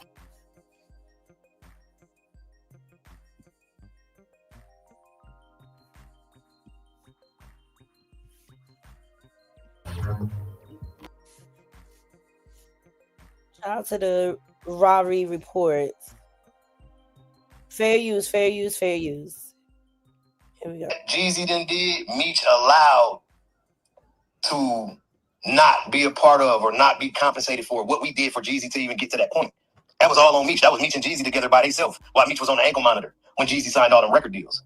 You feel me? So he telling Meech, hey man, Def Jam talking about giving a deal and motherfucking Puffin, motherfucking Jazzy Faye, motherfucking Block. I'm gonna get 2 record deals at one time. Meech over there high off double stack pills with bitches from the strip club stripping in the middle of the night, drunk, telling Jeezy, hell yeah, it's gonna be on, man. But he ain't telling Jeezy, wait, hold on. What? They talking about contracts and all that? You holler at Blue, where we at in there? How much we entitled to? I'm gonna get my money back out and spend all this motherfucking money on your ass? He ain't give a fuck about none of that. He just want to party, have fun, say he connected to the artist. He not thinking. He not thinking, because if he was thinking, he would stop and said, well, all right, hold on. I don't want my name on none of that shit. But you know Blue run all this music shit. That's why I even know you. Blue the one that set you up here to me. Blue the one got you in the studio. Ain't you in Blue's studio every day right now? Oh yeah, so holla at Blue and make sure he know what you got going on from about that studio. See, Meech ain't been no grown man and did no shit like that. He kept me in the blind because nobody made. I knew I had Jeezy in the studio. Jeezy would call me every day, sending me the songs that he recorded and all that. I'm just waiting till me say, all right, y'all come back. We got a handle on what's going on with these people trying to charge me for these 2 bodies. So y'all come back. We was waiting for that time. But before he say that, by the time, bro, that said, come on back and come back, I had to come back to Meech to Jeezy with 2 record deals, man, and finish doing the video that we were doing before all this shit happened. I was filming that Raw Report. So when you see that, if you watch the Raw Report, the BMF Raw Report, at the beginning of it, when we in the studio talking and all, I'm in the studio, that's before the shooting.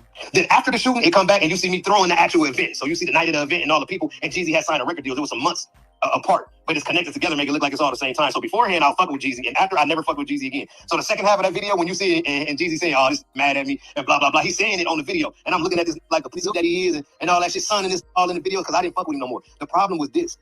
Meech was high, bro, and he don't know how to make decisions. He ain't understand. He can't see in the future. None of that shit. None of the shit that it takes for you to be a real boss. He had. The only qualification he really had, as far as I'm concerned, is understanding how to move a bag. Right? He should have been management for moving the bag, and somebody else should have been the head of the BMF to know what to do with the finances and shit like that, bro. So our kids and shit could have trust funds and shit to come, grow old off of and shit. We was making money under BMF Entertainment, bro, that we could have been doing shit with the money. He would take the money, buy a Ferrari, you know what I'm saying, go to the club, do all the shit instead of the legal money that we hundreds of thousands of dollars in legal money, bro. They buying no buildings, no. See, this is Blue Da Vinci speaking. He was part of the original crew.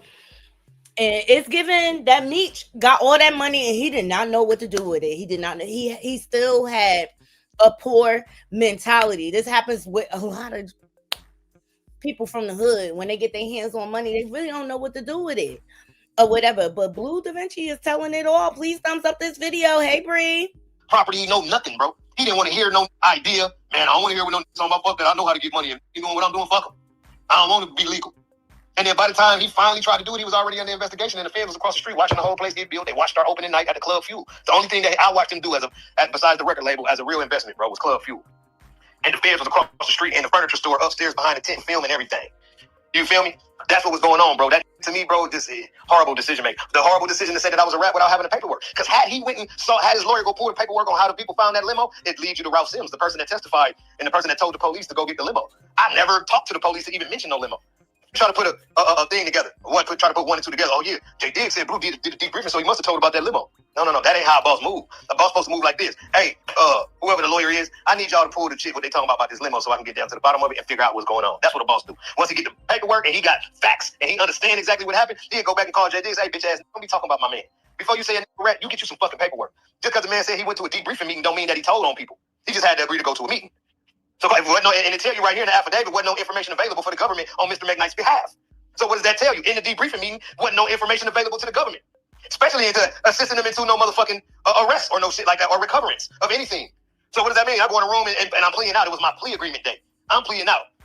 You feel me? But this shit crazy as hell, man. I just can't wait. So why aren't people as loud with everything with Big Meech and Tammy Collins? There's more evidence to point at and to examine that says that Big Meech is culpable and responsible and played a part in setting Cuffy up. There's more evidence against him doing that than there is no evidence of you telling on the soul. And ain't none of these saying who's criticizing you saying nothing about him. How do we get to that? People was gonna go with what's on TV and what's popular because it's groupies, bro. Be bitches. They might still be street, but they still want to be where it's popping at and where they feel like it's popular. So if they feel like, oh, this is a movie, oh, Big Meech on all these Rick Ross with them, all these, with them, what Bruce talking about, they not gonna care about no paperwork or not. Everybody's saying this, so I'm going with this. It's gonna take a needle in a haystack like Blue. I'm just built like that. I'm cut from a coffin from the 60s and 70s, bro. I'm a 78 baby, and I'm cut from a coffin that was doing their shit in the 60s. This is what you don't understand about a person like me from LA, gang member where I'm from. I've been doing this shit since I was fucking 17 years old, at least, bro. Actively. Okay? Outside, getting shot, busting, doing all the shit. Why Meech like me? Why y'all think the biggest drug dealer in the motherfucking world had me next to him every day, like a family member, like a son he never had? All the time, there was nothing that I couldn't get. Like, I need to run 50 so I can do this shit and do any billboard music. Oh, Juice need another this for this magazine. Hey, I'm finna do 4,000 t-shirts, huh? Hey, oh, man, go in that bag and get 30. And that's why you don't like me. Because I ain't had to sell no drugs at the beginning. And I get whenever I want. I'm spending more money than these making selling drugs. And I ain't sold nothing. It ain't like that, bro. I got all the popularity. I got the cameras out. I got the song. I got the celebrities next to me. I'm like this. Around, yeah, they with us, but a lot of niggas they don't like that because I'm getting the shine. I ain't even selling no drugs. This dog. Girl. I mean, y'all hear that?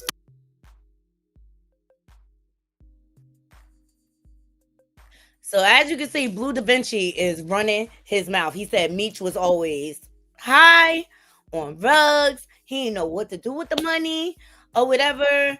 And for those of you who don't know, Tammy Cohen, the Latina that infiltrated the whole organization and got them all locked up, because none of them was paying attention. That's why I believe that they were high. This is her right here. She's the one that won out of it all. She got Meech to sign over his intellectual property and rights to BMF, everything. She got them all locked up. And it's because they all was slipping. They was all into living this lavish lifestyle in the hip-hop community. And actually, once Meech started getting involved with the music, that's when the break between him and his brother Terry came about. And Terry went off and did his own thing because he wasn't really down for it all. This story goes deep or whatever. But as a result of this, little Meech is out here crying and begging for his life because he know he done fumbled the bag, okay? He done fumbled the bag. And they know 50 is petty, okay? Who is this? Shout out to T Mastermind. Analyzing these celebrities that be on TV because they live in paycheck to paycheck just like you, just like me. Let's talk about Little Meech, 50 Cent, Big Meech, and Rick Ross. So, Big Meech has been released from the penitentiary a little bit early from what I understand. And now he's out, got new cornrows. He got some crease shorts that he's been walking around in. I guess he can't get a job. I'm not really sure about that. But his son said that he needed some money to pay his bills. And so that is why he and Rick Ross have connected, because Rick Ross was giving him some bread to pay his bills until the next season of BMF comes out. So basically the moral of the story is Little Meech is living paycheck to paycheck, just like me and you, because he didn't have any extra money to let his daddy hold something. So if Little Meech on the TV that is literally from wealth, because his dad had plenty of money before he went to the jail. Yes, the real Little Meech, boss of our bosses. And I just showed y'all I took over this motherfucker now. This Meech good times. Yeah, so nobody want to pull up. My people finna be working here. We finna be checking you. What up, though? Boss of all bosses. And today I'm coming to tell all my supporters, if you're a business owner, entrepreneur, whatever you got, you trying to make it go up, hit me right now. Real Lil Meech. I need everybody to stop and support my dog. He got his new brand, Mogul. Killing shit. Yeah. Yeah, that's right. What's good, y'all? It's my man. So this one is very interesting, man. And before we continue, please remember to drop a like and subscribe. Once again, drop a like and subscribe. So people are really pocket watching Lil Meech, man.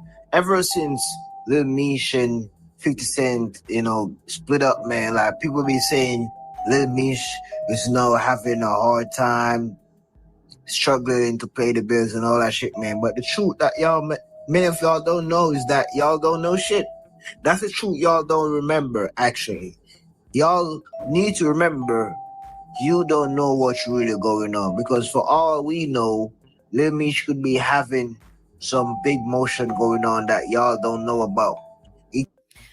Look, at the end of the day, Lil Meech is giving broke vibes. He didn't save any of them paychecks from BMF, okay? And this caused me to remember he was charged with stealing that $250,000 watch. The charges was dropped, by the way. Here we go.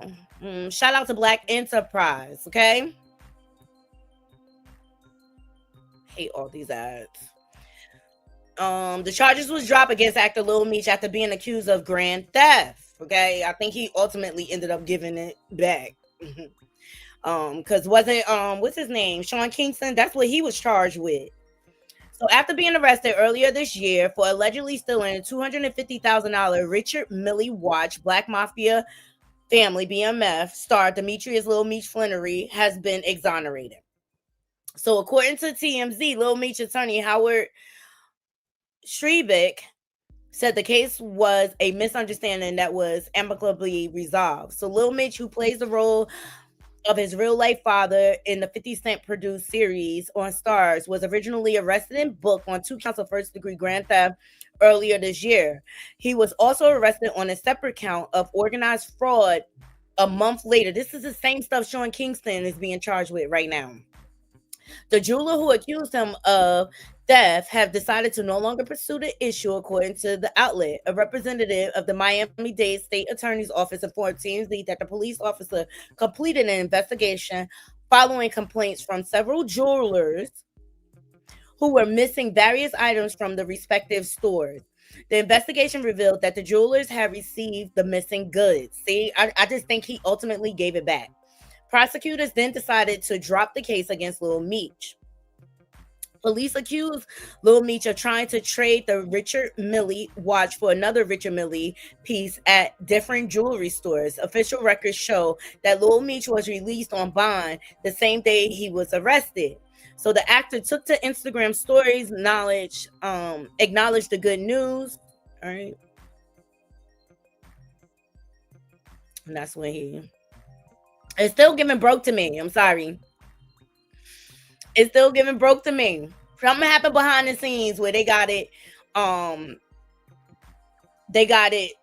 dismissed or whatever. But here's my thing. The first pictures that Big Meech posted was with 50 Cent. You couldn't ask 50 Cent for a couple of dollars? It's weird to me that he teamed up with Rick Ross, and I just really feel like it's manipulation on their parts, the Meech clan. Okay. Hey James. James said, I think you talking about Tammy Cohen. She had him sign the rights over 6 years into his bid. First of all, I'm not giving that, and he gave her power of attorney, I believe, but I'm not giving somebody I don't know that much power over me. You had to have known her.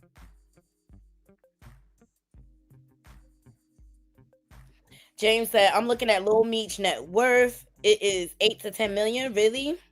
So why can't he give his father money? Is that lies? Yes, it looks like he spent his money on jewelry. Like, cause how you don't have no money for your father when he come home? Let me see. Lil Meech.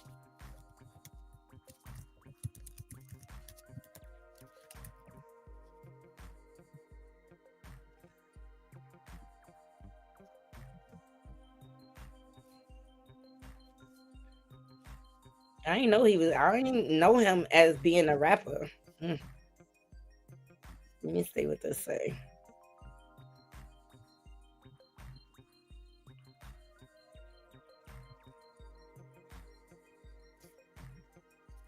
Yeah, you're right, James. This is shout out to HNHH for this article. Please thumbs up this video and share this live. Thank y'all. And look, y'all could donate to the channel too, okay? Oops. He don't live like he worth 8 to 10 million. I'm sorry. Did he buy a house? Like in 2024, Lil Meech net worth is estimated to be 8 to 10 million, according to Hotline.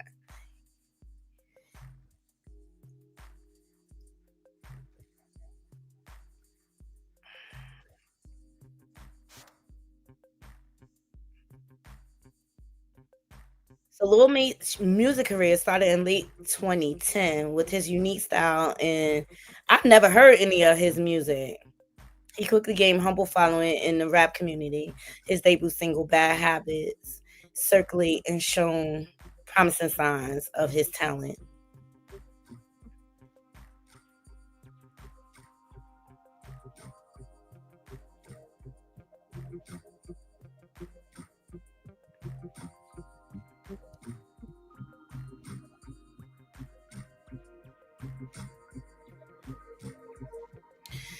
All right, so Meech Strong's presence on social media has been a significant factor in his success. With over 2.4 million followers and other platforms, he has effectively used social media to promote his music and acting career. This online presence has helped him grow.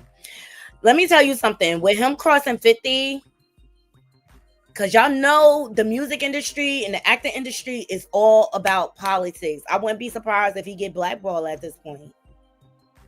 You never bite the hand that feeds you.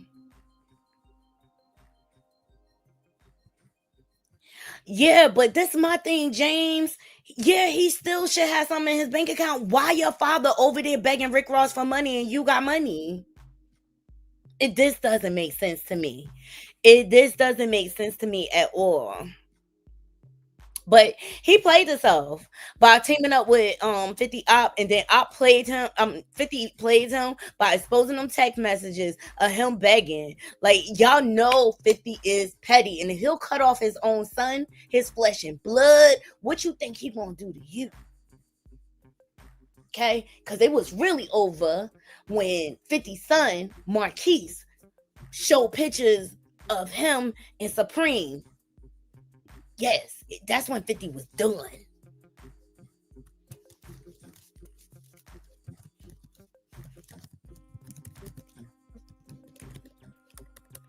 That's when 50 was done. So if he'll treat his flesh and blood like that, what you think he gonna do to you?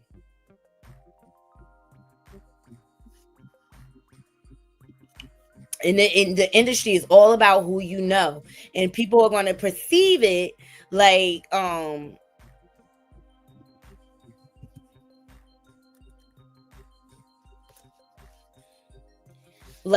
look, 50 was helping you out. Why would you cross him like that? This picture right here, Naughty Crew. This is what sealed the deal. Done got him cut out the will and everything. 50 only he go on like he got one son. Look, 50 is cold. Look at the caption. If both these little ninjas got hit by a bus, I wouldn't have a bad day. Now, Supreme is allegedly the one behind 50 getting blicky 9 times. If he'll do that to his own son, Meech, what you think he gonna do to you? Child, he is ruthless and he's shrewd. Y'all already know.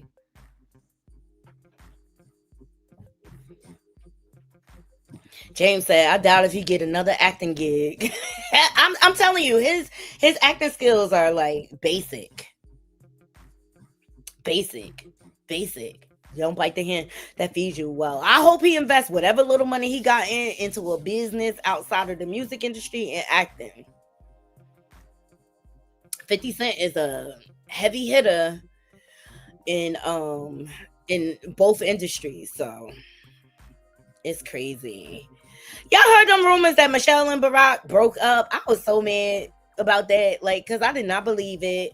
But the Obamas, they clapped back in their own classy way, right? Like, going strong, okay? 32 years together and you still take my breath away. Happy Valentine's Day. So shout out to the Obamas and F them clear people that tried to make it seem like they were broken up. All right. The last song I want to get into, Drake, he just dropped a new album. He collaborated with the Party Next Door. All right. And people are saying they like the album. All right. Even Young Thug came out in support of the album. I know James said he liked it or whatever. I still haven't had a chance to listen to it all, but it's all good. I'll get to it when I'm ready. All right. Chart data. Give Me a Hug has reached number 1 on US Apple Music. And so then Thug posted, he said that boy back number 1. All right. So in this song, he made some remarks towards Melyssa Ford and Joe Budden's child. Because Joe Budden's had a lot to say during the whole Drake and Kendrick Lamar beef. Whew. He had a lot to say, but Joe, I give him very little energy because it took his song like 20 plus years to go gold. pump it up. Oh, Couture Bay says she like it. Okay, I like Party Next Door. You got anger and I got itches. I want you. That's my song. Recognize, okay? James said he liked the single Give Me a Hug.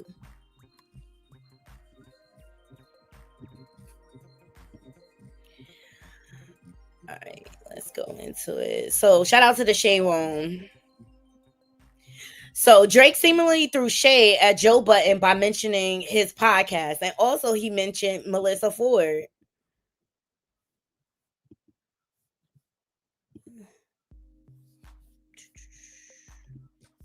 Go to this thing keeps skipping around. It's raining like crazy, y'all. I ain't going nowhere.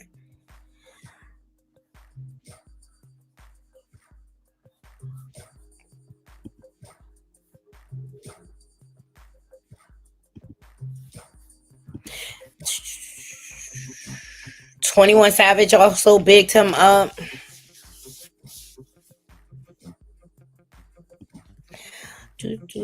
Please thumbs up this video. Yes. Let's get into this article real quick. All right. So roommates, get into this V-Day update. Drake is back and blessing fans from the booth. As promised to fans, he collaborated with fellow Canadian rapper Party Next Door for a new joint album called Some XC Songs for You. The artists aligned their new 21-track drop with Valentine's Day. It also comes with the latest less than a week since Drake rap nemesis Kendrick Lamar performed the diss track Not Like Us for millions of Super Bowl viewers. Drizzy hasn't weighed in on what's now the most watched halftime show, but he seemed to be throwing a little shade on Some XC Songs for You, okay?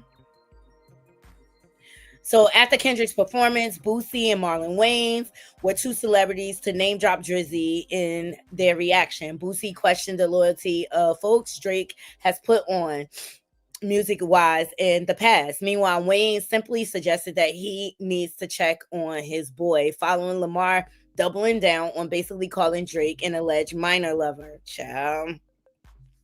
Still, on Some Sexy Songs for You, there's one person Drake credited for holding him down and lifting him up. He shared words for his frequent collaborator in the track, Give Me a Hug. Savage, you the only ninja checking on me when we really in some ish, brother.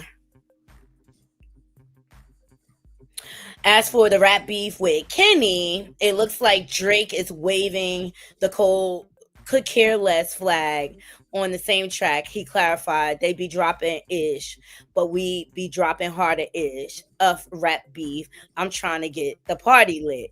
You know, this is how I feel like he should have originally responded. He also speaks on Melyssa Ford. Here it is. Savage, you the only nigga on me when we really in some. All right, so that's the line for him. Damn, they be dropping, but we be dropping hardest. All right, so he made reference to Melyssa Ford. Let me see if I can find it. Thumbs up this video, okay?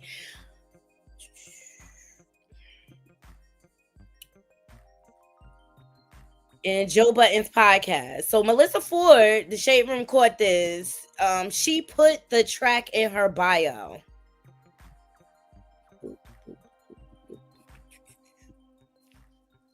As you see, give me a hug.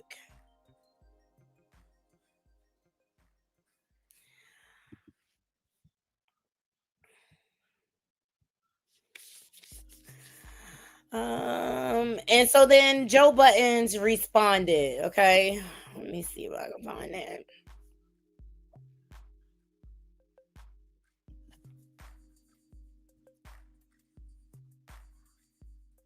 He always got something to say.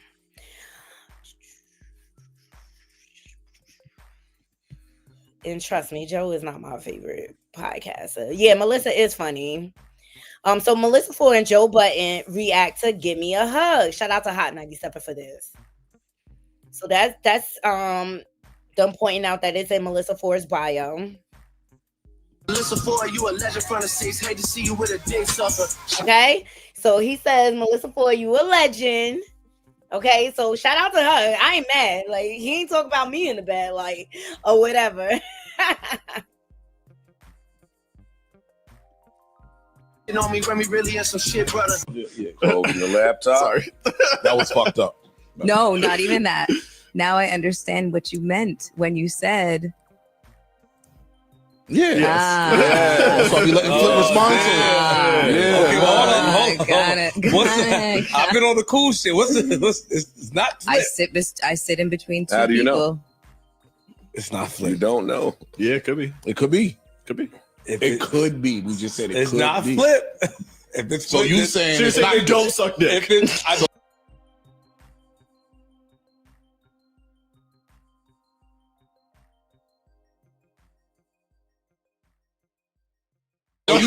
you saying it's Joe.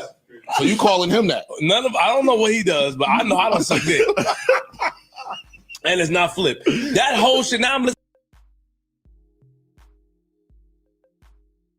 That whole shit was a shot at your man, huh? He just he heard the part. He bigged up Ish. You know? Let me respond to you, Ish. Yeah. Let me respond to Ish. Damn, like the words got power. And then he had the bigger Melyssa Ford. I ain't gonna lie, that was Closing the laptop. Sorry. That was fucked up. No, not even that.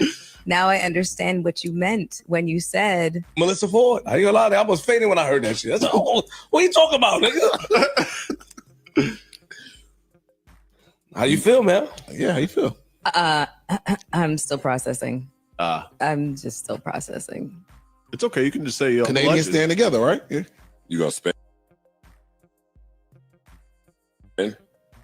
What? You said what? You gonna spend? Spin the block. I mean, go back and. I know what he means. Oh, that's why I'm giving him the fucking evil eye right now. That's not.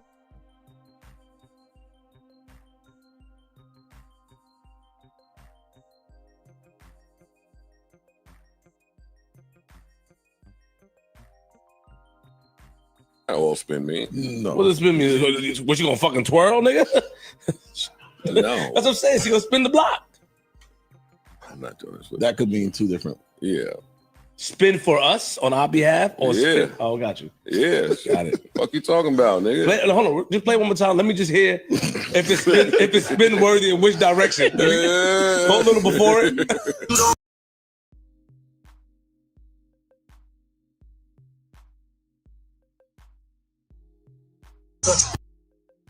Nah, that spin is different. Hey, Drake. That's not the other spin. You a legend from the 6. Nigga gave it a legend status. Y'all so cool up here. Why y'all are the coolest. I mean, it's great. It's There you go. It's There you go. awesome. I mean, it's not the first time though. Oh. It's not even the second. It's not even the third. But thank you.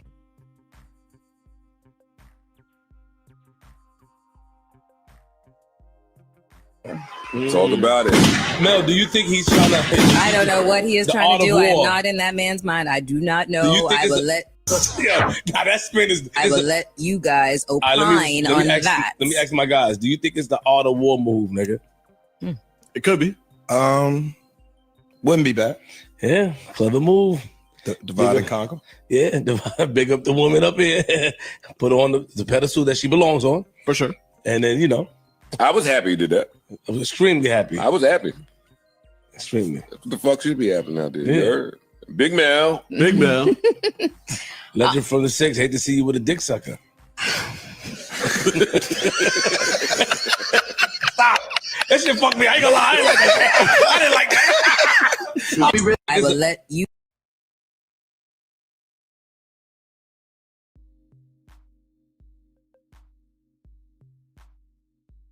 Sorry. Let me know what you think, Naughty Crew.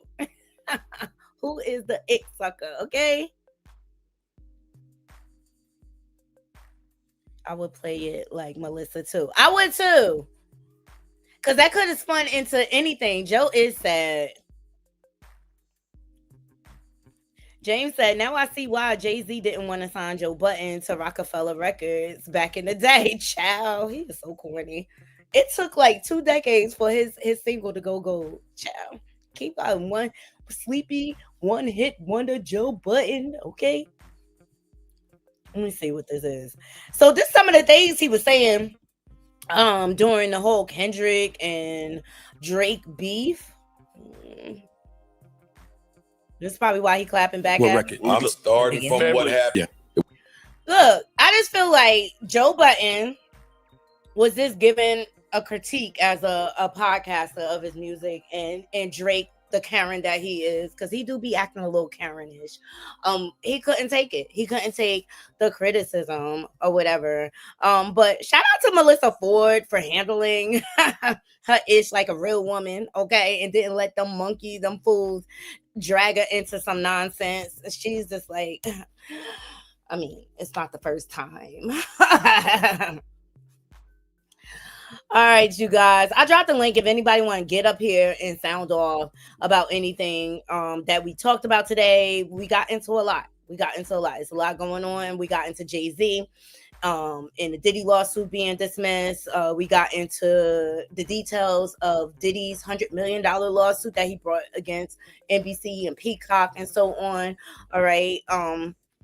What do you think? Do you think that like Diddy and Jay-Z are gearing up to sue the Tony Busbys and all these liars out here on social media that come forward with all these baseless claims without no proof or whatever? And let me know what y'all think about Lil Meech and how he bit the hand that fed him and the whole 50 Cent beef and calling Big Meech a snitch. We got a guest. Hey, Bree, what's going on? Happy Sunday, Hello. girl. Happy Sunday fun day, girl. I'm still in the bed. Girl, me too. That's 'Cause why my camera is off. I didn't get home till 5 this morning, but 5:30. But first things first, I feel like 50 Cent, despite what everybody is saying, his beef is with the father, not the son.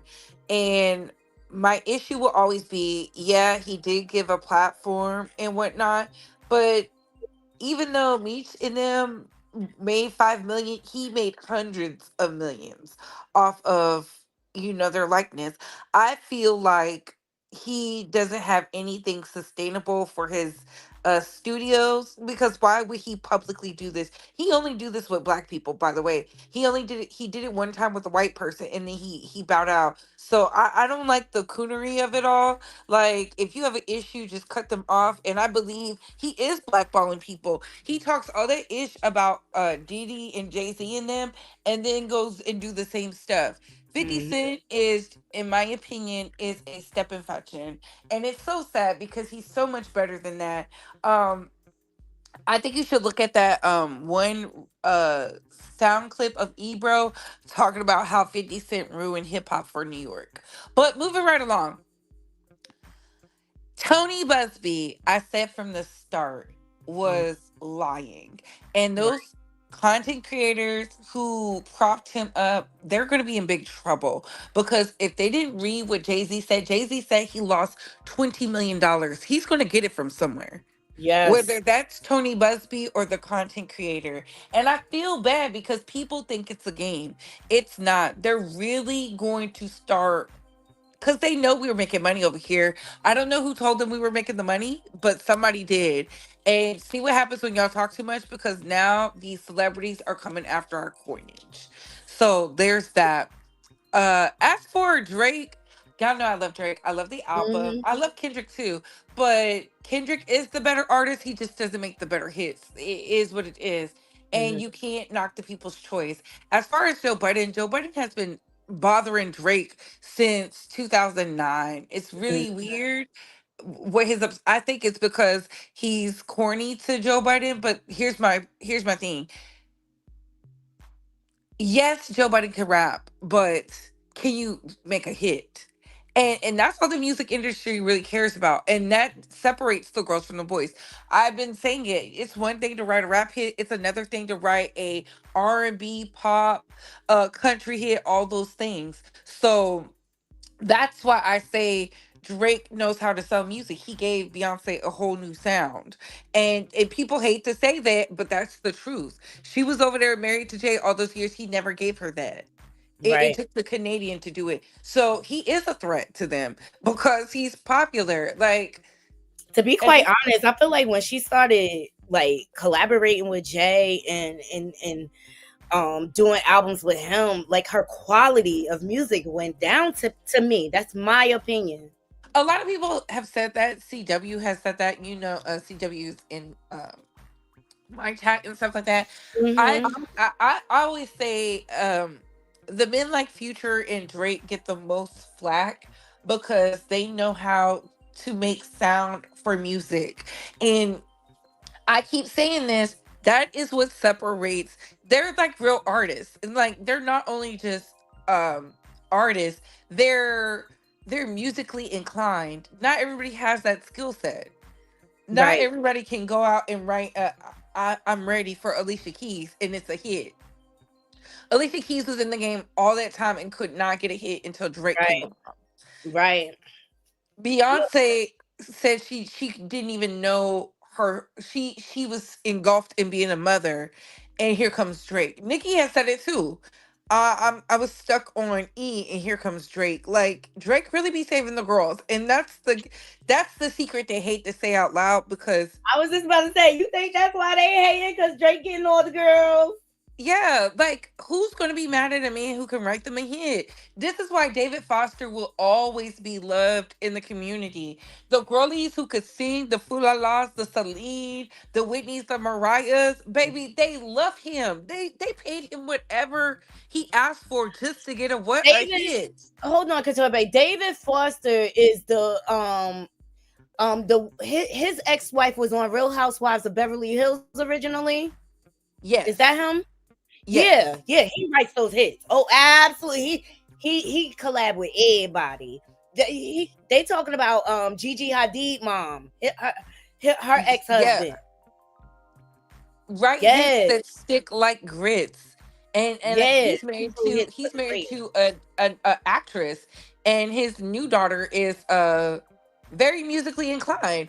That's just what happens. So I get why people don't like him, but they're not going to say the quiet part out loud. They can't stand this cornball who makes hits and has the ability to be a billionaire at a younger time than them, be able to take over the game. And he's from Canada. He's not even from America. That really pisses them off. Right. And then plus Drake is multifaceted. He sings, he raps, he act, you know what I mean? Like he could pivot and do whenever and however Yes. he wants. Look at And the that's look at the people who have an issue with him. Can they really do what Drake did? Like Kendrick Lamar is amazing, but Kendrick Lamar can't write no Drunken Love. Kendrick Lamar can't do a Kendrick I'm Lamar ready. can win a Pulitzer Prize. He can win a Pulitzer Kendrick Prize, Lamar. but can he get somebody else to win one? Go ahead, Corey. Did we lose her? I hope not. You know, but I'm gonna drop down we because love. That's not how a Pulitzer Prize works. I'm just saying though, like, That's like saying someone else can get somebody a Nobel Peace Prize. It's on a whole nother level I of know Drake. it's on a whole nother level, but A I'm just saying. whole nother level. Listen, I'm not going to go back and forth with what I I'm said not want to because go back and forth because I don't these really care about Drake. I these don't care are about none of millionaires. this crap. These are millionaires. I keep saying it. I like Kendrick Billionaires. Lamar, but Kendrick Lamar has not written anything for the girls, and that's the truth. He doesn't have to write anything for the girls. All he has to satisfy is himself and his artistic journey and provide for his family. That's all he has to do. Well, then he should do that. That's what But he's doing. y'all- okay. Any more thoughts? I'm just saying. I mean, look, there's a lane for everybody, but The guy's name is going on. Shh. Was My that a son. soundbite? That's my son. look, That's Brendan. For anybody know, we love debate over here when it comes to the music scene. Okay. Mhm. But Drake was off the grid. I mean, Kendrick was off the grid for a little while there until this beef came about, right? Yeah. And so I I think don't even find Kendrick all that great, but I cannot deny the man. Corey, you got cut off. We couldn't hear your full thought. Yeah, I didn't hear the last Yeah, part. I was saying I don't really care for Kendrick either, but you cannot deny the man's accomplishment. Name one other rapper or singer who has garnered a Pulitzer Prize? They Are you talking about in reference to the Super Bowls, Corey? I just want to No, I'm did. talking. I'm just talking No, about she's in talking about general. Kendrick Lamar has a Pulitzer as a rapper. He's the only rapper to have one. The only singer, really, or artist, really, in the music genre or realm to get a Pulitzer Prize. Off of them, and I understand that, and I think that's a huge accomplishment. As a fan, I do like, because when I talk about Drake, people think no. I've seen them both in concert. I spent my hard-earned pennies to see both of them. I like them both. I just feel like, honestly and truly, people want to conflate conscious rap, and that's how I view Kendrick Lamar. Conscious rap with a popular rapper. And my issue will always be, Joe Budden said a lot on that pod. He's mad because y'all said he's not hip hop, so he went to R&B, and now y'all are still mad. To me, that is weird. And I said it before, they're not gonna say the loud part out loud, which is this man literally is musically inclined. He could literally make music for Billie Eilish if he wanted to, or Beyonce, and they're still upset. That's the real reason, because That's not why they're upset. that Why is you why think- they're upset. Or Go ahead. or is it because he's sleeping with their women? Because to me, No, that's not why they're upset. I don't think he's a culture vulture at all. His dad's from Memphis. Yeah, his mother's white, but y'all have no problem making Drakes. That's why I look at the whole things as hypocrites. Kendrick's forever fiance is a biracial woman. She's not black. His kids are biracial kids. Hold up. And speaking as a biracial, multiracial woman, if she got a little bit black in her, she's still black. So Drake is black. When the police officers stop her, she's still black. Right. No matter how much other she got in her. But I'm saying this was the I'm talking tired. No, point no, no, no. of the. I'm just tired. I'm tired of our community always telling people who has no control over who their parents or their family members who beget them to beget the person that you're talking to of how black. Oh, you got cut off, Corey. Is it my internet? It might be No, it's my. not yours. That It's as a not yours. community, There I you go. mean, I'm tired of being told you're not black. I'm tired of black people telling other black people you're not black because they have a little bit of something else in them. See, that's slave mentality. That's massa mentality. We need to step on up. See, we want to be the 92 and the 82% that consciously voted, and we we trying to just step off and step back in the community and let the crap burn. But what we have to do is, while we're stepping back, is fix our community. One. So can we not down homegirl because she didn't have a chance in hell as to her coming to this earth, and in the proportions of what races she made up of, she didn't have control over that. Can we not take that from that sister? I would just simply. I definitely agree. I'm from New Orleans, so we call all our people black who have a black parent. Because But you just took away no, that I woman's use the blackness same. without I use asking her how she identifies. I use the same talking points of Joe Budden and the rest of the hip hop community used against Drake. I said, y'all bash Drake. They called him a white boy. We saw that globally. They was calling him a white boy. He couldn't Mhm. control who he was gonna come out as. He sure And can't. He sure couldn't. But the and reason why that's Joe Budden's problem. But the reason why the whole hardcore, really true hip hoppers, not that mumble rap stuff from the South, not none of that other stuff. I'm no. talking about Don't the call us mumble real. rappers down from the South, because you know what, the South has been This is feeding what hip hop for a this long is time. this is what I'm talking about.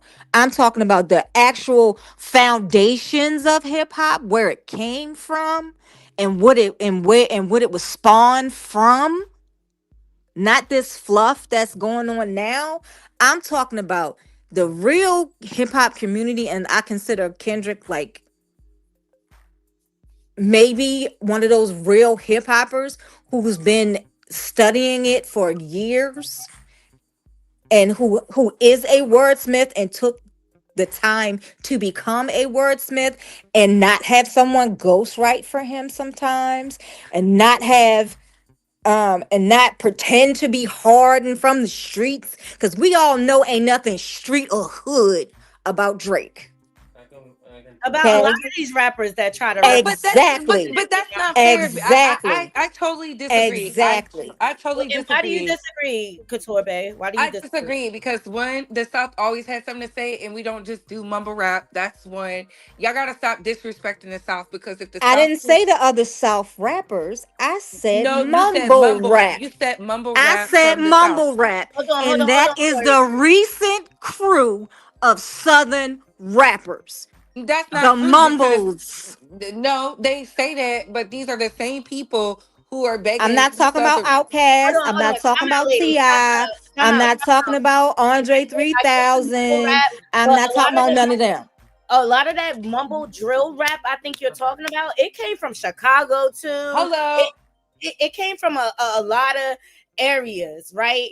All right, let's just say like hip hop has evolved into this different type of sound because the younger crowd came in, and guess what? They're exposed to different. A lot of these artists, they base their artistry and their lyricism based off of what they're going through and what they're seeing in life, right? So hip hop, number one, it started out being like, let's make the communities aware. Let's talk about the things that's affecting our community, and it evolved through time as different political things started to take place. The crack epidemic, you know what I mean? The drug epidemic, period, right? So the people's life experience started to change, and they started to put it in their music and their artistry. Yeah. So therefore, Drake experience may be different from somebody in the South or somebody Yeah. from the East Coast. Him growing up in Canada, his experiences are different because of the way Yes. he is raised, right? So that's going to Yes. influence the type of artistry that he put out. Who's to Yes. say that's different from any of these other artists, these drill rappers, these rappers from the South? They only Yes. rapping about what they grew up with, what they witnessed. And then let's not forget, a lot of these rappers, so-called rappers out here, and these personas that they're putting out, Mm-hmm. storytelling. It's nothing Yes. different than acting. Look how Rick Ross, he's a whole CEO, and he out here making the most gangster rap based off of a persona that he stole From a real person. Yes. from a real gangster. Okay. Yes. So like I don't want to discredit like the South, this and that. I just really Yeah, feel I'm not discrediting anybody. What I'm saying is the reason they have a problem with Drake is because Drake's not being himself. We don't know, but see, I don't like that either because Tupac wasn't being himself. Tupac, he was out there doing the conscious rap, and then he went to the West Coast and became a thug. And when people really found out the origins of it all, to me, I don't like that. Music is about art. It's what you feel artistically. It's what you want to do. It's whatever you're going through at that time. You're tapping in and it's to sell records. Dr. Dre ain't never been no hood man, but let Exactly. him And we tell all it. knew that. He was from gang for the Mm-hmm. gang. Him right. and Ice Cube and them. They grew up in the suburbs. And when I found that Ice Cube out, did not grow up in the suburbs. Actually, he did grow up in Compton. well, My sister used to work for him. well, they said his life was fake. He was in a pop group and then became a hardcore rapper. So I don't Yeah, know. I never said he wasn't. I didn't say he I was just affiliated. I'm saying he did grow up in Compton. So I think that there's part a was not lot a of lie. I But think there's a lot of hypocrisy because eh, Drake never said he was from the hood. He just raps what he feels about what his people go through, and he turns it into art and he makes it lit. Nobody has to like mhm, Drake. Let me just say that nobody has to like Drake, and I'm not saying Kendrick is not a great storyteller, but at the end of the mhm, day, when people want to hear music, it's whatever they want to listen to at that time. And I feel mhm, like we're so critical of the popular artists because they know how to win. That's really all it boils down to. Because when you really peel back the onion, they never say the quiet part out loud. They never say it. You think these people are really gonna say, I don't like you because you took my ex-girlfriend to a private island, even though I didn't want her, but I see her out there having a ball with you. That's really where it started. Joe Biden's frustrations came from Tahiri being out in the blue water mhm, swimming with the dolphins with Drake. But he doesn't say Mhm. that. He says it's about the artistic work and blah blah blah. These are the same people who prop up Eminem, and that's why I said it's all hypocrisy. Because Right. Eminem is a white man. Eminem is not black, never been black, mm-mm. has no black in him. But Nope. people will literally say certain things. I just call it all hypocrisy, all of it. And I like them. Mhm. I like them both. But Right. Yeah, I can't those are stand just Eminem. Never did. I She never will liked admit Drake it neither. So I'm gonna say my quiet part all the time. I don't like the dude. no, and that's cool. Degrassi Junior High need to stay in Degrassi's lane. Okay. Yeah, but that's just how I feel about it, and I'm always gonna be Mhm. passionate about the South because they be playing with us, and we be having the charts rocking. Our producers be know all this work, and they never want to give us credit because hip hop was birthed in New York, and that's cool. But I Well, believe I thought some of the original top Southern producers did get their just. because I remember. Look, Jay-Z collaborating with Pimp C down in Texas, Yep. right? Straight he up. he had to come down south to get that hit, baby. Yes, Big Pimpin'. Y'all remember that, right? Mm-hmm. Okay, even Diddy had to go down south and collaborate down there in Atlanta. Mm-hmm. He tried to start a whole Bad Boy South because the South sound Mm-hmm. started to take over. They started to see where they needed to expand. It's I called thought, marketing, yeah, I people. thought what's the dude that found Sierra? I can't think of his name right now. It's on the tip of Jazzy my Faye. tongue. Jazzy Faye Jazzy and Faye. the whole Dungeon family. you know, all of them, that whole group. I thought they got their due. Are you talking No, about the because new Southern producers that no, aren't getting their I'm talking just? about the South period because when they talk about hip hop, they Hmm. only refer it to New York and the West Coast. And I feel, and I've been saying this, and this is why, and I know y'all probably gonna be mad at me, and this is why I said Mm-mm. when they do the Super Bowl down in the South, they always Hmm. get some random artist, not Southern artist, but when they did it in the West Coast, they had all of LA out there except for 50 Cent. 50 Cent and Hmm. Mary J. Blige. And that was cool because whatever, cool for the entertainment piece, but they never want to give us our flowers. They always want to make it seem like we're not relevant. And in the words of my fave, Andre 3000, the South Hmm. got something to say, and we've been saying it. I just think, Exactly. they try to Yeah. disregard us because people think the mumble. We wasn't down here mumbling. That was some 16-year-old from Chicago. Yeah, that's what I'm saying. Like, I think people be confusing the drill rap, that sound that came from Chicago and Mm. that gang culture with Yeah. the down south stuff. Yeah. And I'm not confusing in it. It mm, sounds like mumbling to me. That's why I call it mumble rap. I get it. And look, I've called it mumble rap. A lot of them do Hmm. sound like they mumbling. Let's just call it what it Like they got a whole 10-pound sack of shishi in their mouth, mumbling. but it's another style. Look, granted, Hmm. it's another style that evolved out of the original foundation of hip hop. Who knew hip hop Hmm. would go this far, right? Exactly. Hip hop is international. Right. But what I was trying to get at Hmm. was the founding hip hoppers or people who were, I guess, big back in the day have a problem with Drake for those reasons. It's like they feel like he's putting hip hop on like a acting costume. But I this didn't. is my thing. Like he put that wheelchair on when he was on Degrassi. But this is my thing. They all did.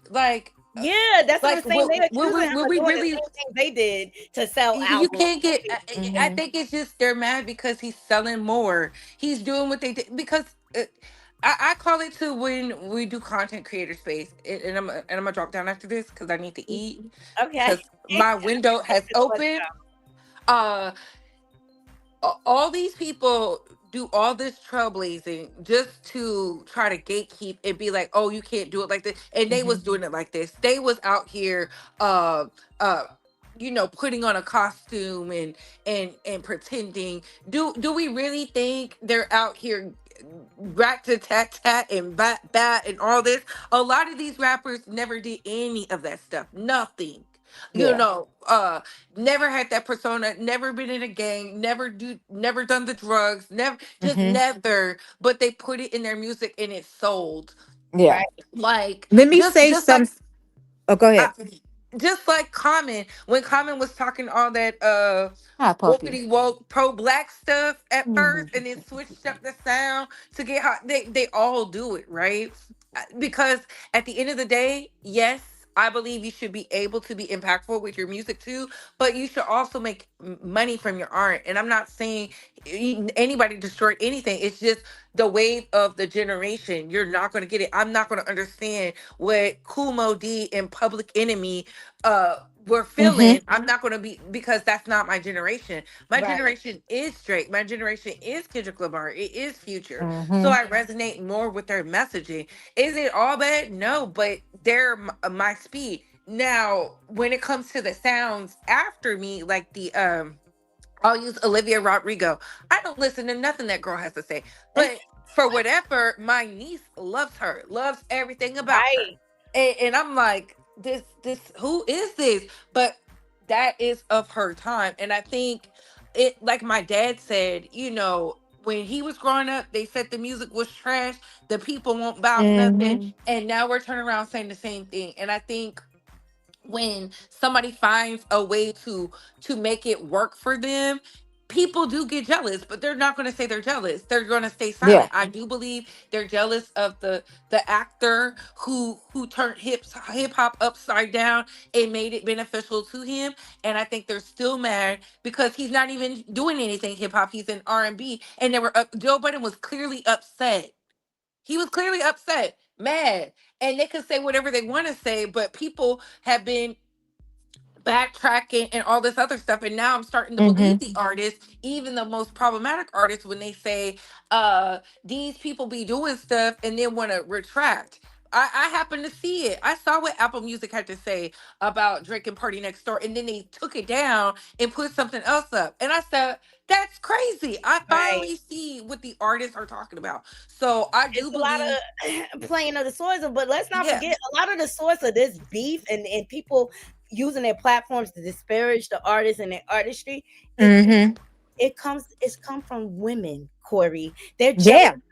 They're women moving on and don't want them no more. We know Yep. Joe, his womanizing self. We seen that all play out on Love and Hip Hop, him and Tahiri, all right? And his Mm-hmm. history with women. A lot of the especially when it comes to the men in the hip hop community, when they're disparaging another artist, a lot of times they mad because they ex girl is cozying up to them for Uh-huh. whatever reason.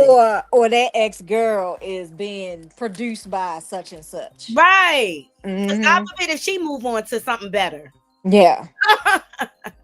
All right, Corey. What do you have anything to say back in towards Couture Bay before she drops down? No, I just have this one thing to say. As a person who grew up in the orbit of Tupac, Mm-hmm. I think when he moved to the Bay Area is when he changed a little bit.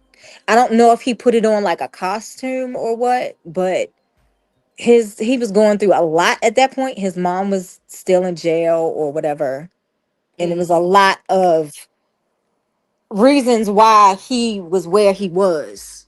Right. I don't Right. know if Uncle Ray knew Tupac or not, Brendan. I'm not sure. I think he told me he did. But he's a prime example of your environment affects your artistry, right? Exactly. And he's been a storyteller for so long, even when I was young and trying to hang out with the peoples, trying who were just a little bit older than me, and he also is a wordsmith and also was studied. I think he should have gotten a Pulitzer Prize as well for Right. his lyrics Mm-hmm. and things. But sometimes I grew up in the suburbs, and then by way of having to go to the inner city, I had to code switch. Sometimes you got to code switch to survive. I think Right. that's what Pac was doing. I get it. I get it. Mm-hmm. I feel like a lot of people use the code switching tactics. Yeah. My family moved from, I wouldn't say it was like the hood, but I went from East Orange, which it was like predominantly black, right? And then Mm-hmm. we moved to Glen Ridge, where I was like a minority, like legit. My graduating class was 60 people, and only 5 of us were black. Okay, so I had to learn how to play the game. You know what I'm saying? I had to learn how to play the game or whatever. But I think a lot of these artists have to code switch for their environments. You see that with these Christian rocks and everything. You know what I Mm-hmm. mean? As ratchet as she was until she got out to she was ratchet, but it wasn't to the extreme like she is now. You know what I'm saying? She Yes. went out to Cali and lost her rabbit ass mind. So you What see are they that all doing the to the artists out there in California, baby? They not living right. child. Child, and Blueface look a ratchet ass mess. Have y'all seen pictures of him? Mm-mm. He is unattractive. I did see that picture. I was like, my lord, he was He's Him and so gorgeous. Krishan, Now he's ugly. him and Krishan is out of my view sight, just like Love and Marriage Huntsville is out of my sight. Not Love Is and that Marriage show? I Huntsville. think the show is gonna go away Mhm. now that Melody Shari quit. But I've been I stopped will hope watching. so. I don't Yeah, think so. I think they're gonna bring Ariana Curry on, and I said it for the and people might get mad at me. Please do not. I said if they was gonna talk about that side chick, she should have been on there. I I think she truly should True. have been on there too. It would have made for a better show because I'm bored. I've been bored. you know, I think The fake Melody cheating being the allegations that we're EP, never gonna prove.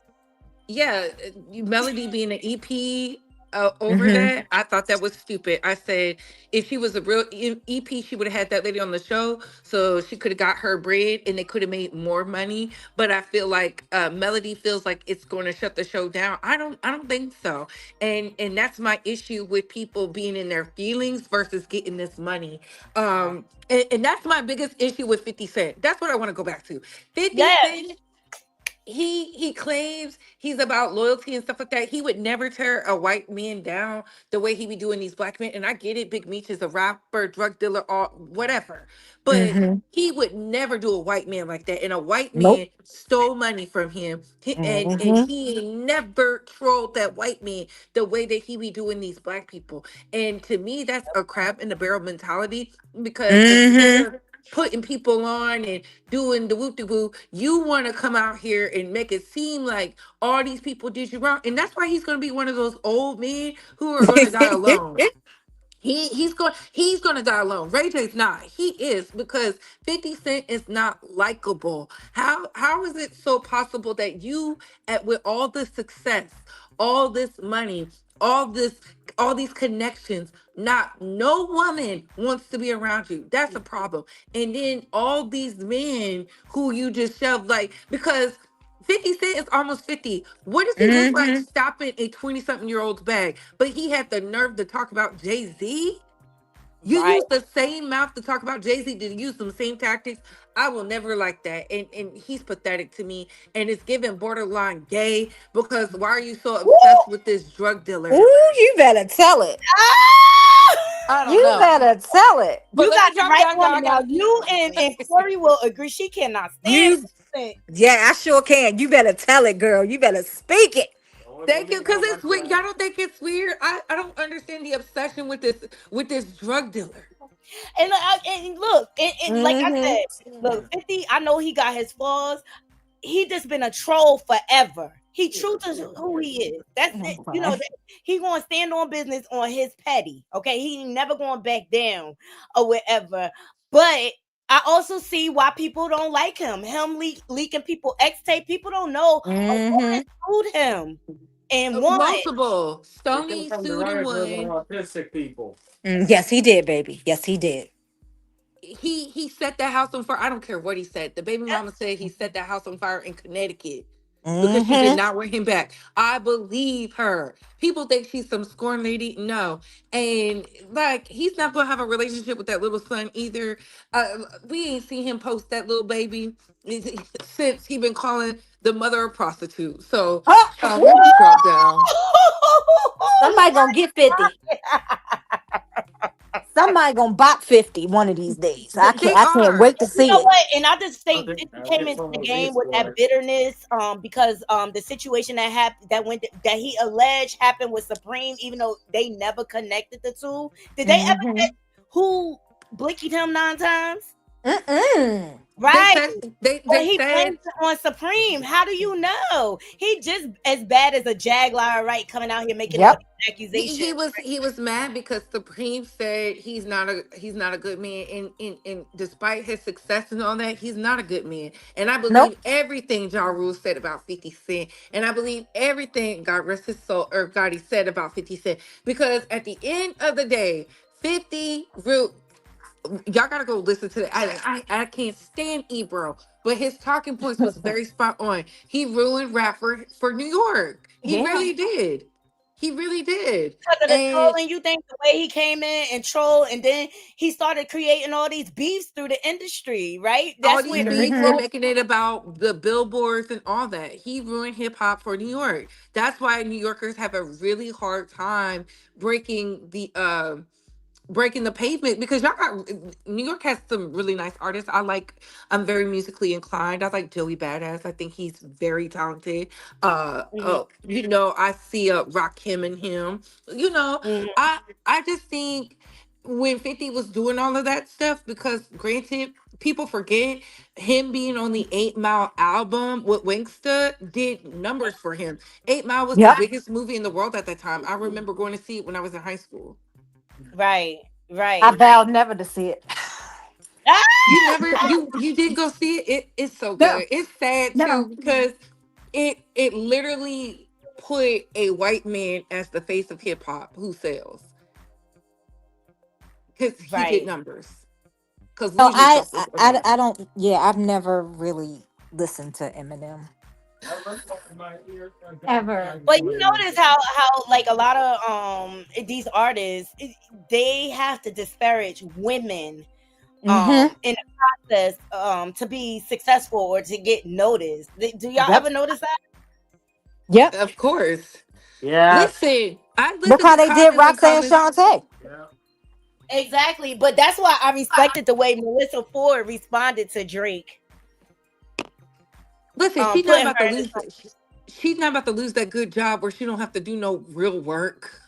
she really Listen, don't, girl. She just gotta she step there and look cute. sit there and be pretty. She's. I would say the same thing. He talked about me. I've been getting talked about, so this is nothing. Right. I would have said the same thing because we know Joe Budden is a nasty, petty man who I believe is gay too. But yeah, yeah. Joe Budden, he's over there salty. He was like, why he didn't say my name? Right. He just said Melissa name. Like Drake said, I'm not gonna give him no clout. Well, speaking of salty and gay rumors, oh my god, Kanye, you spoke loud Mm-hmm. and proud for the wrong reasons. I saw somebody wanted me to talk on this in the comments, and I had the story queued up. What Shout out to happened? the Hollywood group chat. Rapper, Little White Holla. Rose, alleged DMs with Kanye West about an apparent video involving the two of them. Child. What? And Listen, y'all I remember when he was trying to slut shame Amber Rose, which led her to starting the whole slut walk.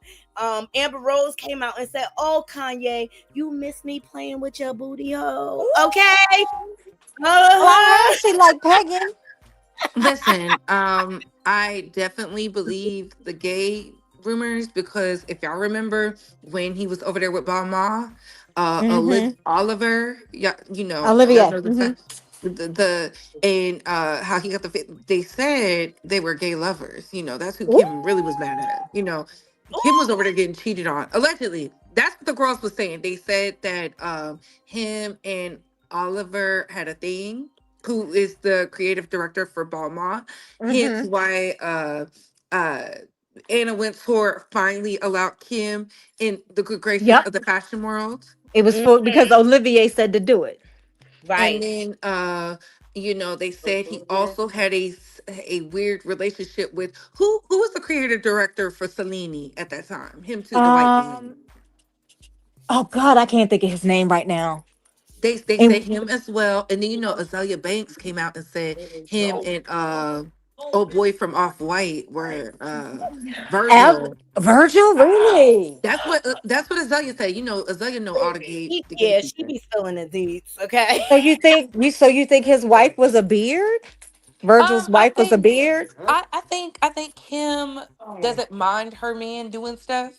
I No, think no, she no. Virgil Abloh has a wife. yeah, I don't that white woman don't care. Oh, A lot she of these white. women in the industry, as long as the bread is Oh, right, they will not. They're I not. didn't know she was white. Yeah, Yeah, but a lot of these she's men from the in the Caucasus industry. Mountains. Oh, Yeah, but a lot of these men Jesus. in the industry, they don't like women. Don't mind them going out dipping and doing as long as their pockets are right and they have businesses and stuff. They playing the game, honey. A lot of Okay. these women in the industry are beards, and they know. You know who else I think is sweet, and that's why it's shocking to me. Dr. Dre, because if Oh, Oh you yeah, they've been saying absolutely. that since the 80s, How girl. you doing? Since he had them sparkly suits on. No, but With that song back in the cause day. cause usually he any beat up man all that his is kids' a woman lovers. beater like him, which hello, 50 Cent always co-sign him without Mm-hmm. no proof or whatever. But a man that beats women like that, the way he did Misha Love and all that, Yep. they Is usually it they are hate women. they Mm-hmm. hate women or they're suppressing their sexuality because they're not really Mm-hmm. attracted to women. They really attracted to men. Clock that T, okay? Yep, they've been saying that for a long time though. Yeah. I Eh, remember when they was Since the 80s. yes, yes. So little Mm-hmm. while. He posted, he said, constantly harassing me for no reason. I've been sent F threats and etc. I never thought I would be going through something like this. Oh, so then he exposed G's messages to him. As y'all can see, that's G with the check mark. Okay. Send that to me. Oh my God. Yes. Said, I know you still have the video. I told you to delete it. And you're recently deleted. If you could just kindly send me a screenshot that the video has been removed or meet up so I can see you deleted it. So then Lil Wop responded. He said, I told you already. I wasn't going to leak the video after I sent it to you. I literally erased it out of my phone in your face. I'm not even that type of girl. Now, this comment right here got me to digging, right? He's a trans girl. He said, so I don't understand why you keep harassing me. All right. So that got me to digging, like, because I really don't know who Lil Wop is or whatever. And child, all this stuff came out. All right. Double XL magazine. Lil Wop opens up about being gay and having a son. And he posted, he said, I'm gay and I got a son. And Melyssa. Is this the one that Sydney Star was messing with? Girl, got to do with the shorty. He gonna grow up a real stepper like his daddy. That's double XL, right? So then this article came out. I was like, whoa, wait, here's one, right? He says, I'm bisexual. I like guys and girls. It's WE. Okay, so clearly he got a little how you doing. That was posted by Academics, right? I was like, yo, who is this guy? Well, he's a former artist to Gucci Mane. All right. So yeah, I want him, I want that. It's like, nah. Gucci Mane, ex-artist Lil Wop, cross-dressing after coming out months ago. I'm like, who is this guy? Right? Here we go. That is like, nah, I got a certain type. I like transgender shit like that. I like feminine, cause I'm masculine, so I'm a motherfucking king. I come from king's royalty. I like power, so shit, you know. And when did you accept that that's who you were? Did you been knowing like? Nah, I just went around niggas liking oh, I like him or no shit. I know that's a motherfucking thing. Like he probably just was around motherfuckers like, yo, I like him. I wanna. Nah, I ain't know. I grew up around savages. I was raised by real savages, like real men. Like, so, you know, I ain't soft, sweet, none of that shit. But yeah, I just wanted to put that out to the real. Like, yeah, yeah, I want him. I want that. It's like, nah, I got a certain type. I like. All right, so like I'm like confused, but shout out to him for walking in his truth though, out loud. That like, sounded like he be the one in there getting the boys together or something. I don't know. I don't know. He sound like sound right to me. He sound like a black Bill Clinton. Child, like, but then I came across this video. I'm like, what the heck? Shout out to Mad Chill TV. Former 1017 artist Lil Wop looks almost unrecognizable in arrest footage for public indecency. I'm like, what the hell? Nah, baby, he sounded a little high in that last video. Yes. What is going on? Third floor? I don't know. It's giving he was turned out or something. Right. I don't know. I can't say he liked the me. Oh my God. That was a good pick though. Purple sweater, yeah. And he's in this back hall. And I just heard the people in front saying that he was still out there. Okay. Yeah, this is our winner. Sit back down. Sit down. Sit back down. Sit down. Oh, sit down? Which side do you want to sit down? Oh, they ready to tase him. He on drugs real bad. What is your problem, dude? You're up here masturbating. Your pants were down. What the heck? I just saw you. And see, when you see men hypersexual like this, it's some violation going on. Like, what We call Baby, it's it's giving somebody turned him out in a room and now he's turning out the boys. Oh no. yes, Oh no. That was crazy. That was crazy. Oh yes. my God. Stop reaching for shit. I'll reach out for stuff, okay? Stop reaching for stuff. It's giving he on drugs. Without reaching for anything, do you have an ID on you? I said without reaching for anything, do you have an ID on you? You really need to start paying attention. No, seriously, for sure. No, you don't. I tell you what, roll over on your. That look like a tube. It's giving that he on that smack that H rock. You know what I'm saying? Stomach. And keep your hands out like an airplane. Do it now. Roll over on your stomach, flat to the ground. They better put some gloves on real good. You're in here masturbating in Child, public. this What do you is think? I am so I saw intrigued. you when I opened the door. I said, "Oh, man, you are about to have a bad day." What's the problem, dude? Put some gloves on, please, officer. Yeah. Don't know he got demons in his pocket or not. You know, and that's why I said I can't be no police Stay right officer. there, just like he said. Stay, just like he said. One more moment, you're gonna have a right with your life. One more moment. They supposed to have some Is this who you are? some latex gloves and What then is them your tactical name? gloves on that got latex in them on top. You stay here. They ain't even fully You answer my uniform. question with a question makes me think you're trying to think of a lie. Do you stay here? That's not what I asked you. Do you stay here? I had a room here. You had one or have one? I have one. I checked out earlier and I tried my phone. You see you checked out earlier? It's oriented. When? Earlier when? Today? Yesterday? That He means high as a high as a kite. kite. Yeah, the Georgie Pine. It's like, call the office downstairs, they're gonna verify that. Yeah. You had a room here in your name. Yeah. That's the room number. Hotel. I don't know. I was with a friend. This is crazy. This is sad. Right now you're being And see detained. why I don't partake in nothing but the apple juice of the Lord? Because baby, This was like all type of tubes to wrap his arms up so he could smack. Like, yeah, that is crazy. Well, I'm glad they put gloves on. No detaining, ain't nothing. Would you touch that man? Hell no. heck no. I am Especially He after was seeing look that other at video, that was kind of weird. what? I don't know. He might be a victim. All right. Give you a heads up on it. All right. You going to? They still searching him, child. So he had a guest, a younger guest. She came down and she was like that, his stuff was out. We would go see it and literally. Did you actually see him just playing with himself, or he just? No, he just had to watch my phone. Okay. On his phone. Yes. Okay. Were there any of the kids in the hotel in the hallway? Yeah, they was playing at that's what kids. They was playing in the back of the stairs. Do you know who they were? Oh my God! No, I only know one of them because she's older. That's the one of the guys. How old is she?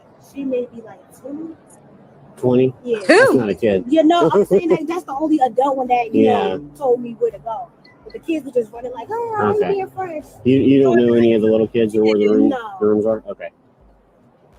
Wow. This is the GM. This card. Oh, okay. All right. That's my information. When I went to go get his ID, he kept trying to roll it. Pass to you right quick. Type it up. So when I seen all of this naughty crew, I'm like, how did Yee get mixed up with him? Listen, that man is probably a pass around for the DL boys. They probably give him the party favors and send him on his way. But he got to do something strange for the crack pipe or something, baby. I am intrigued. See how skinny he's malnourished. Daddy, you gotta send that to me. That is crazy, Honey. I was all over hearing about Ye, but now I want to find out how these two get together. How do you know this man? Well, you know what Squeak said from the original Color Purple. How about who Yeah. Look, And judging by I what believe it. we know he into some freaky stuff with them lawsuits and stuff like that. He is hypersexual. Okay, he loves parading his naked wife, and she down too. Like he's trying to create Bianca as a As victim. a She is victim, so no, she loves victim. it. She is down, and she playing the long game. Okay, she trying No, to get money. she's not even playing the long game. She loves it. Can She we talk literally about all of a likes it. sudden now Ye want to be he on the autistic spectrum now? No, he always been on the. If y'all go watch that documentary when his mama was alive, you could tell Mm-hmm. something was wrong with him then. But we didn't care because the music was so good. My son with autism says, not that damn good. We don't want him. He said we don't want him. No, back when he was having them outbursts and stuff like that. Remember, if you go watch that, because I remember like it I vividly. just thought he was Remember, he just said George nuts Bush back don't like then. black people. Baby, that was Mm-hmm. I knew then. I said, what? If you look at his face and the way that Mike was looking at him, like what? But you know what? I only saw they cut away from that during the live portion of the thing. What the reason why Mike Myers was looking at him like that? Someone, I don't know who has it, but someone, I think Mims has it. I'm not sure. But someone has what actually he also said after he said George Bush don't like black people. It was a whole bunch of mumble, crazy, I'm manic type talking crap about he was shopping and he was trying to shop away the pain of his people who looked just like him, and he was just shopping away, so he had to call his business manager to see if he could come up with something really big to donate and this that and the third. That's why Mike Myers was like, what are you talking about, dude? It was Mike was not over there it scared. wasn't only that George Bush don't like black people. I'm like, because I was looking at this clip that somebody had. I don't know who had it recently. It was either Mims or somebody else, like TMZ or somebody. I don't know. Or ETV. Somebody had it. And he was talking a whole bunch of crap. And Mike Myers was like, okay, George Bush don't like black people. I might can get with that. But then he was looking at him as he just kept rambling on about nonsense and Yeah, about and this, how he love his people but don't love his people, can't stand his people but love it. And I'm just like, where was this? I was watching the live feed. I was in my bedroom watching this. My son had to been a toddler. And I'm trying to play with my son and watch this telethon all at the same time. And I'm just like, I didn't see that. He don't like nobody but himself. He's a self-indulgent Exactly. I didn't narcissist, and see all that so rambling though. That's and where I I was like, believe where did they get that from? hold on. When he opened Donda Academy, he was trying to create a bunch of mini Yees running around, Yes. cult like type of atmosphere. Like Yes. people that think like him. It's something sick and weird about him, and I Yes. Ben lost me. And I feel like he does these outrageous things in public just to garner attention. The reason why he had his wife or both of them walked on the red carpet naked is because he wanted to drive attention to his website that he paraded around during the Mm-hmm. halftime show. He knows how to troll and get a bag, and he loves Mm-hmm. people's intelligence or whatever. But I like, quite frankly, I think it's disgusting what he does, and I refuse to support him. I refuse to. And at the end of the day, he just as freaky as the diddler. Okay. Mm-hmm. Even more so. mm-hmm. Because he been caping for Diddy Yes, hard. but it's the two-facedness that gets on my nerves about him, because you was Mm-hmm. just calling Diddy the feds on Drink Champs, and now you talk about free Diddy. I think he only attached himself to Diddy because Diddy is trending right now, right? Yep. So this goes to show how he will use people for his benefit and then dispose of them. Mm-hmm. That's a true Gemini man right there. Yes, he a true Gemini man. Yes, Bree, I sent you everything on Bree. Let me know if it went through or whatever. Okay, I'm sure I got it. I'm just shocked, baby. That boy is over there being turned out, and he's loving it because you know what? People don't understand. It's easy for men to get in these spaces. Exactly. And just like the Bashir Grays, you know what I mean? Like, career flatline, he get desperate and he's willing to do something strange for No, somebody. I think he's been doing that stuff, but now because he's not the celebrity he is, he's comfortable being because nobody just overnight decides to do a little Me Too action, a little dip it low and cucumber challenge. I don't believe that at all, baby. That was in him from the start. He being like that, he probably because he is. You know what? It's always some really attractive men you think who are a little unstable. I don't know. They be turned out. Like look at the opportunity. That's why they say Quincy Jones was the wildest of them all. And he should have wrote a book. He should have wrote a book because he's seen a lot of stuff. And I get it. He married the white women. I don't care nothing about that. But he went overseas and got the real white women, not the ones from America. He went and got the real stock because they The said the pure white women breed. he was The bringing pure over. breed. He had one. Pure He had one breed. American white woman, One, and Peggy then Lipton. he trade her in for the European. I I said, think so. yikes. I said, yikes. He said he went and got the All real source. But good. he was into some strange All stuff too. good. Marvin Well, Gaye. Hollywood is weird. Like, I just think it's when you have money, and then Quincy you tried to sleep with Tupac. he did. He did say he wanted to dip, do a little dip a little session. I believe that. I stand on that. I'm like, But these people they have all this money, all this means, and they don't look at it the way we look at it. They view it as just sex. Right. Oh, Right. it's just sex.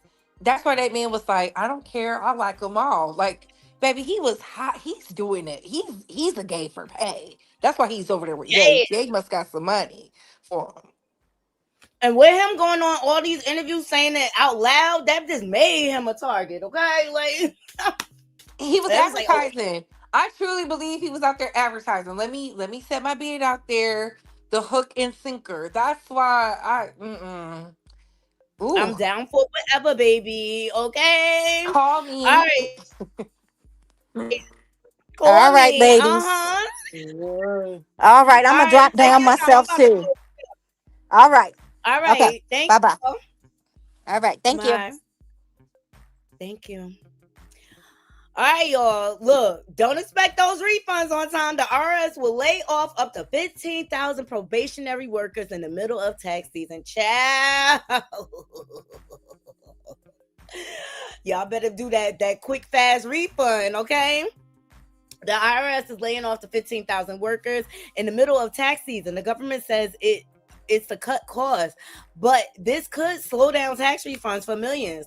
Most of the people losing their jobs are never workers who haven't been there long to have any job protection. These actions are part of a plan to reduce government spending, even though we're $1 trillion in debt outside of that, okay? And which includes creating a new department called the Department of Government Efficiency. It's called Dodge. Having Elon Musk oversee it. That's the problem I have. Why do they keep letting this man come in and take over things within our government? Child, is he even a citizen? Child, okay? Excuse me. I'm sorry. So this is supposed to happen as early as next week, but pay attention, people. But people are calling for an economic blackout, right? Listen to this influencer. We are less than 2 weeks away from the economic blackout on Friday, February 28th. And I am asking every single person in the United States and the world to stand with us in solidarity. On that day, do not go out and shop. This is our common ground to show the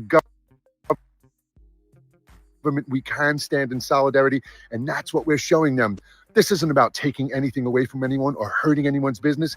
It's about showing the government and these corrupt corporations and billionaires that anytime we want, we can halt the economy. So please, on Friday, February 28th, do not spend any money. Don't buy anything. If you have to shop, go out to a little local place, a little local restaurant, but don't spend any money on that Friday, February 28th. You have no idea what this will do, and it will mark the beginning of our time in history, my friend, the people's time. We are less than 2 weeks away from. All right, so y'all let me know. Do you think that will be effective? I think it's going to be hard to get a lot of people on board with that same mentality. Support your local businesses, all right, the mom and pop organizations. These big corporations don't care about your dollar. All they care about is getting your dollar, but they don't care. You see, ever since Trump signed that order about DEI, how many companies are pulling out, even Amazon. So go look it up. You guys go look it up. Look, I bring you these stories excuse me, to bring awareness as to where we are as a country economically, right? And I say prepare, right? Make sure you're saving your money. Make sure you're stocking up on the essentials like water, food, canned goods, and things like that. And go watch that movie on Netflix, Leave the World Behind. There's a lot of messaging in that movie, and I just think the Obamas was trying to warn us. So I appreciate you all joining me today. I hope you guys enjoyed the show. We got into a lot, and thank you to Corey and Couture Bay for coming up. I love when we could debate like adults. All right, it doesn't have to turn. We can all disagree. We don't always have to have the same. We don't always have to agree on the same talking points, but I love that conversation when it comes to the hip hop community. And I think it comes down to it has evolved from generation to generation to generation, right? And depending on what generation you come from, that's the style of rap you like. Bottom line, right? All right, you guys, I hope you all have a beautiful, beautiful, blessed day. I'm going to go ahead and get out of here, and I'll be back tomorrow morning for our normal show. All right. So please make sure you like, comment, and share. And subscribe if you're not subscribed. All right. And share this video out, right? But to anybody who disagrees with my commentary, I say pull up. You don't want no problems, you just talk like you do. Let me show you that you don't want no problems, you just talk like you do.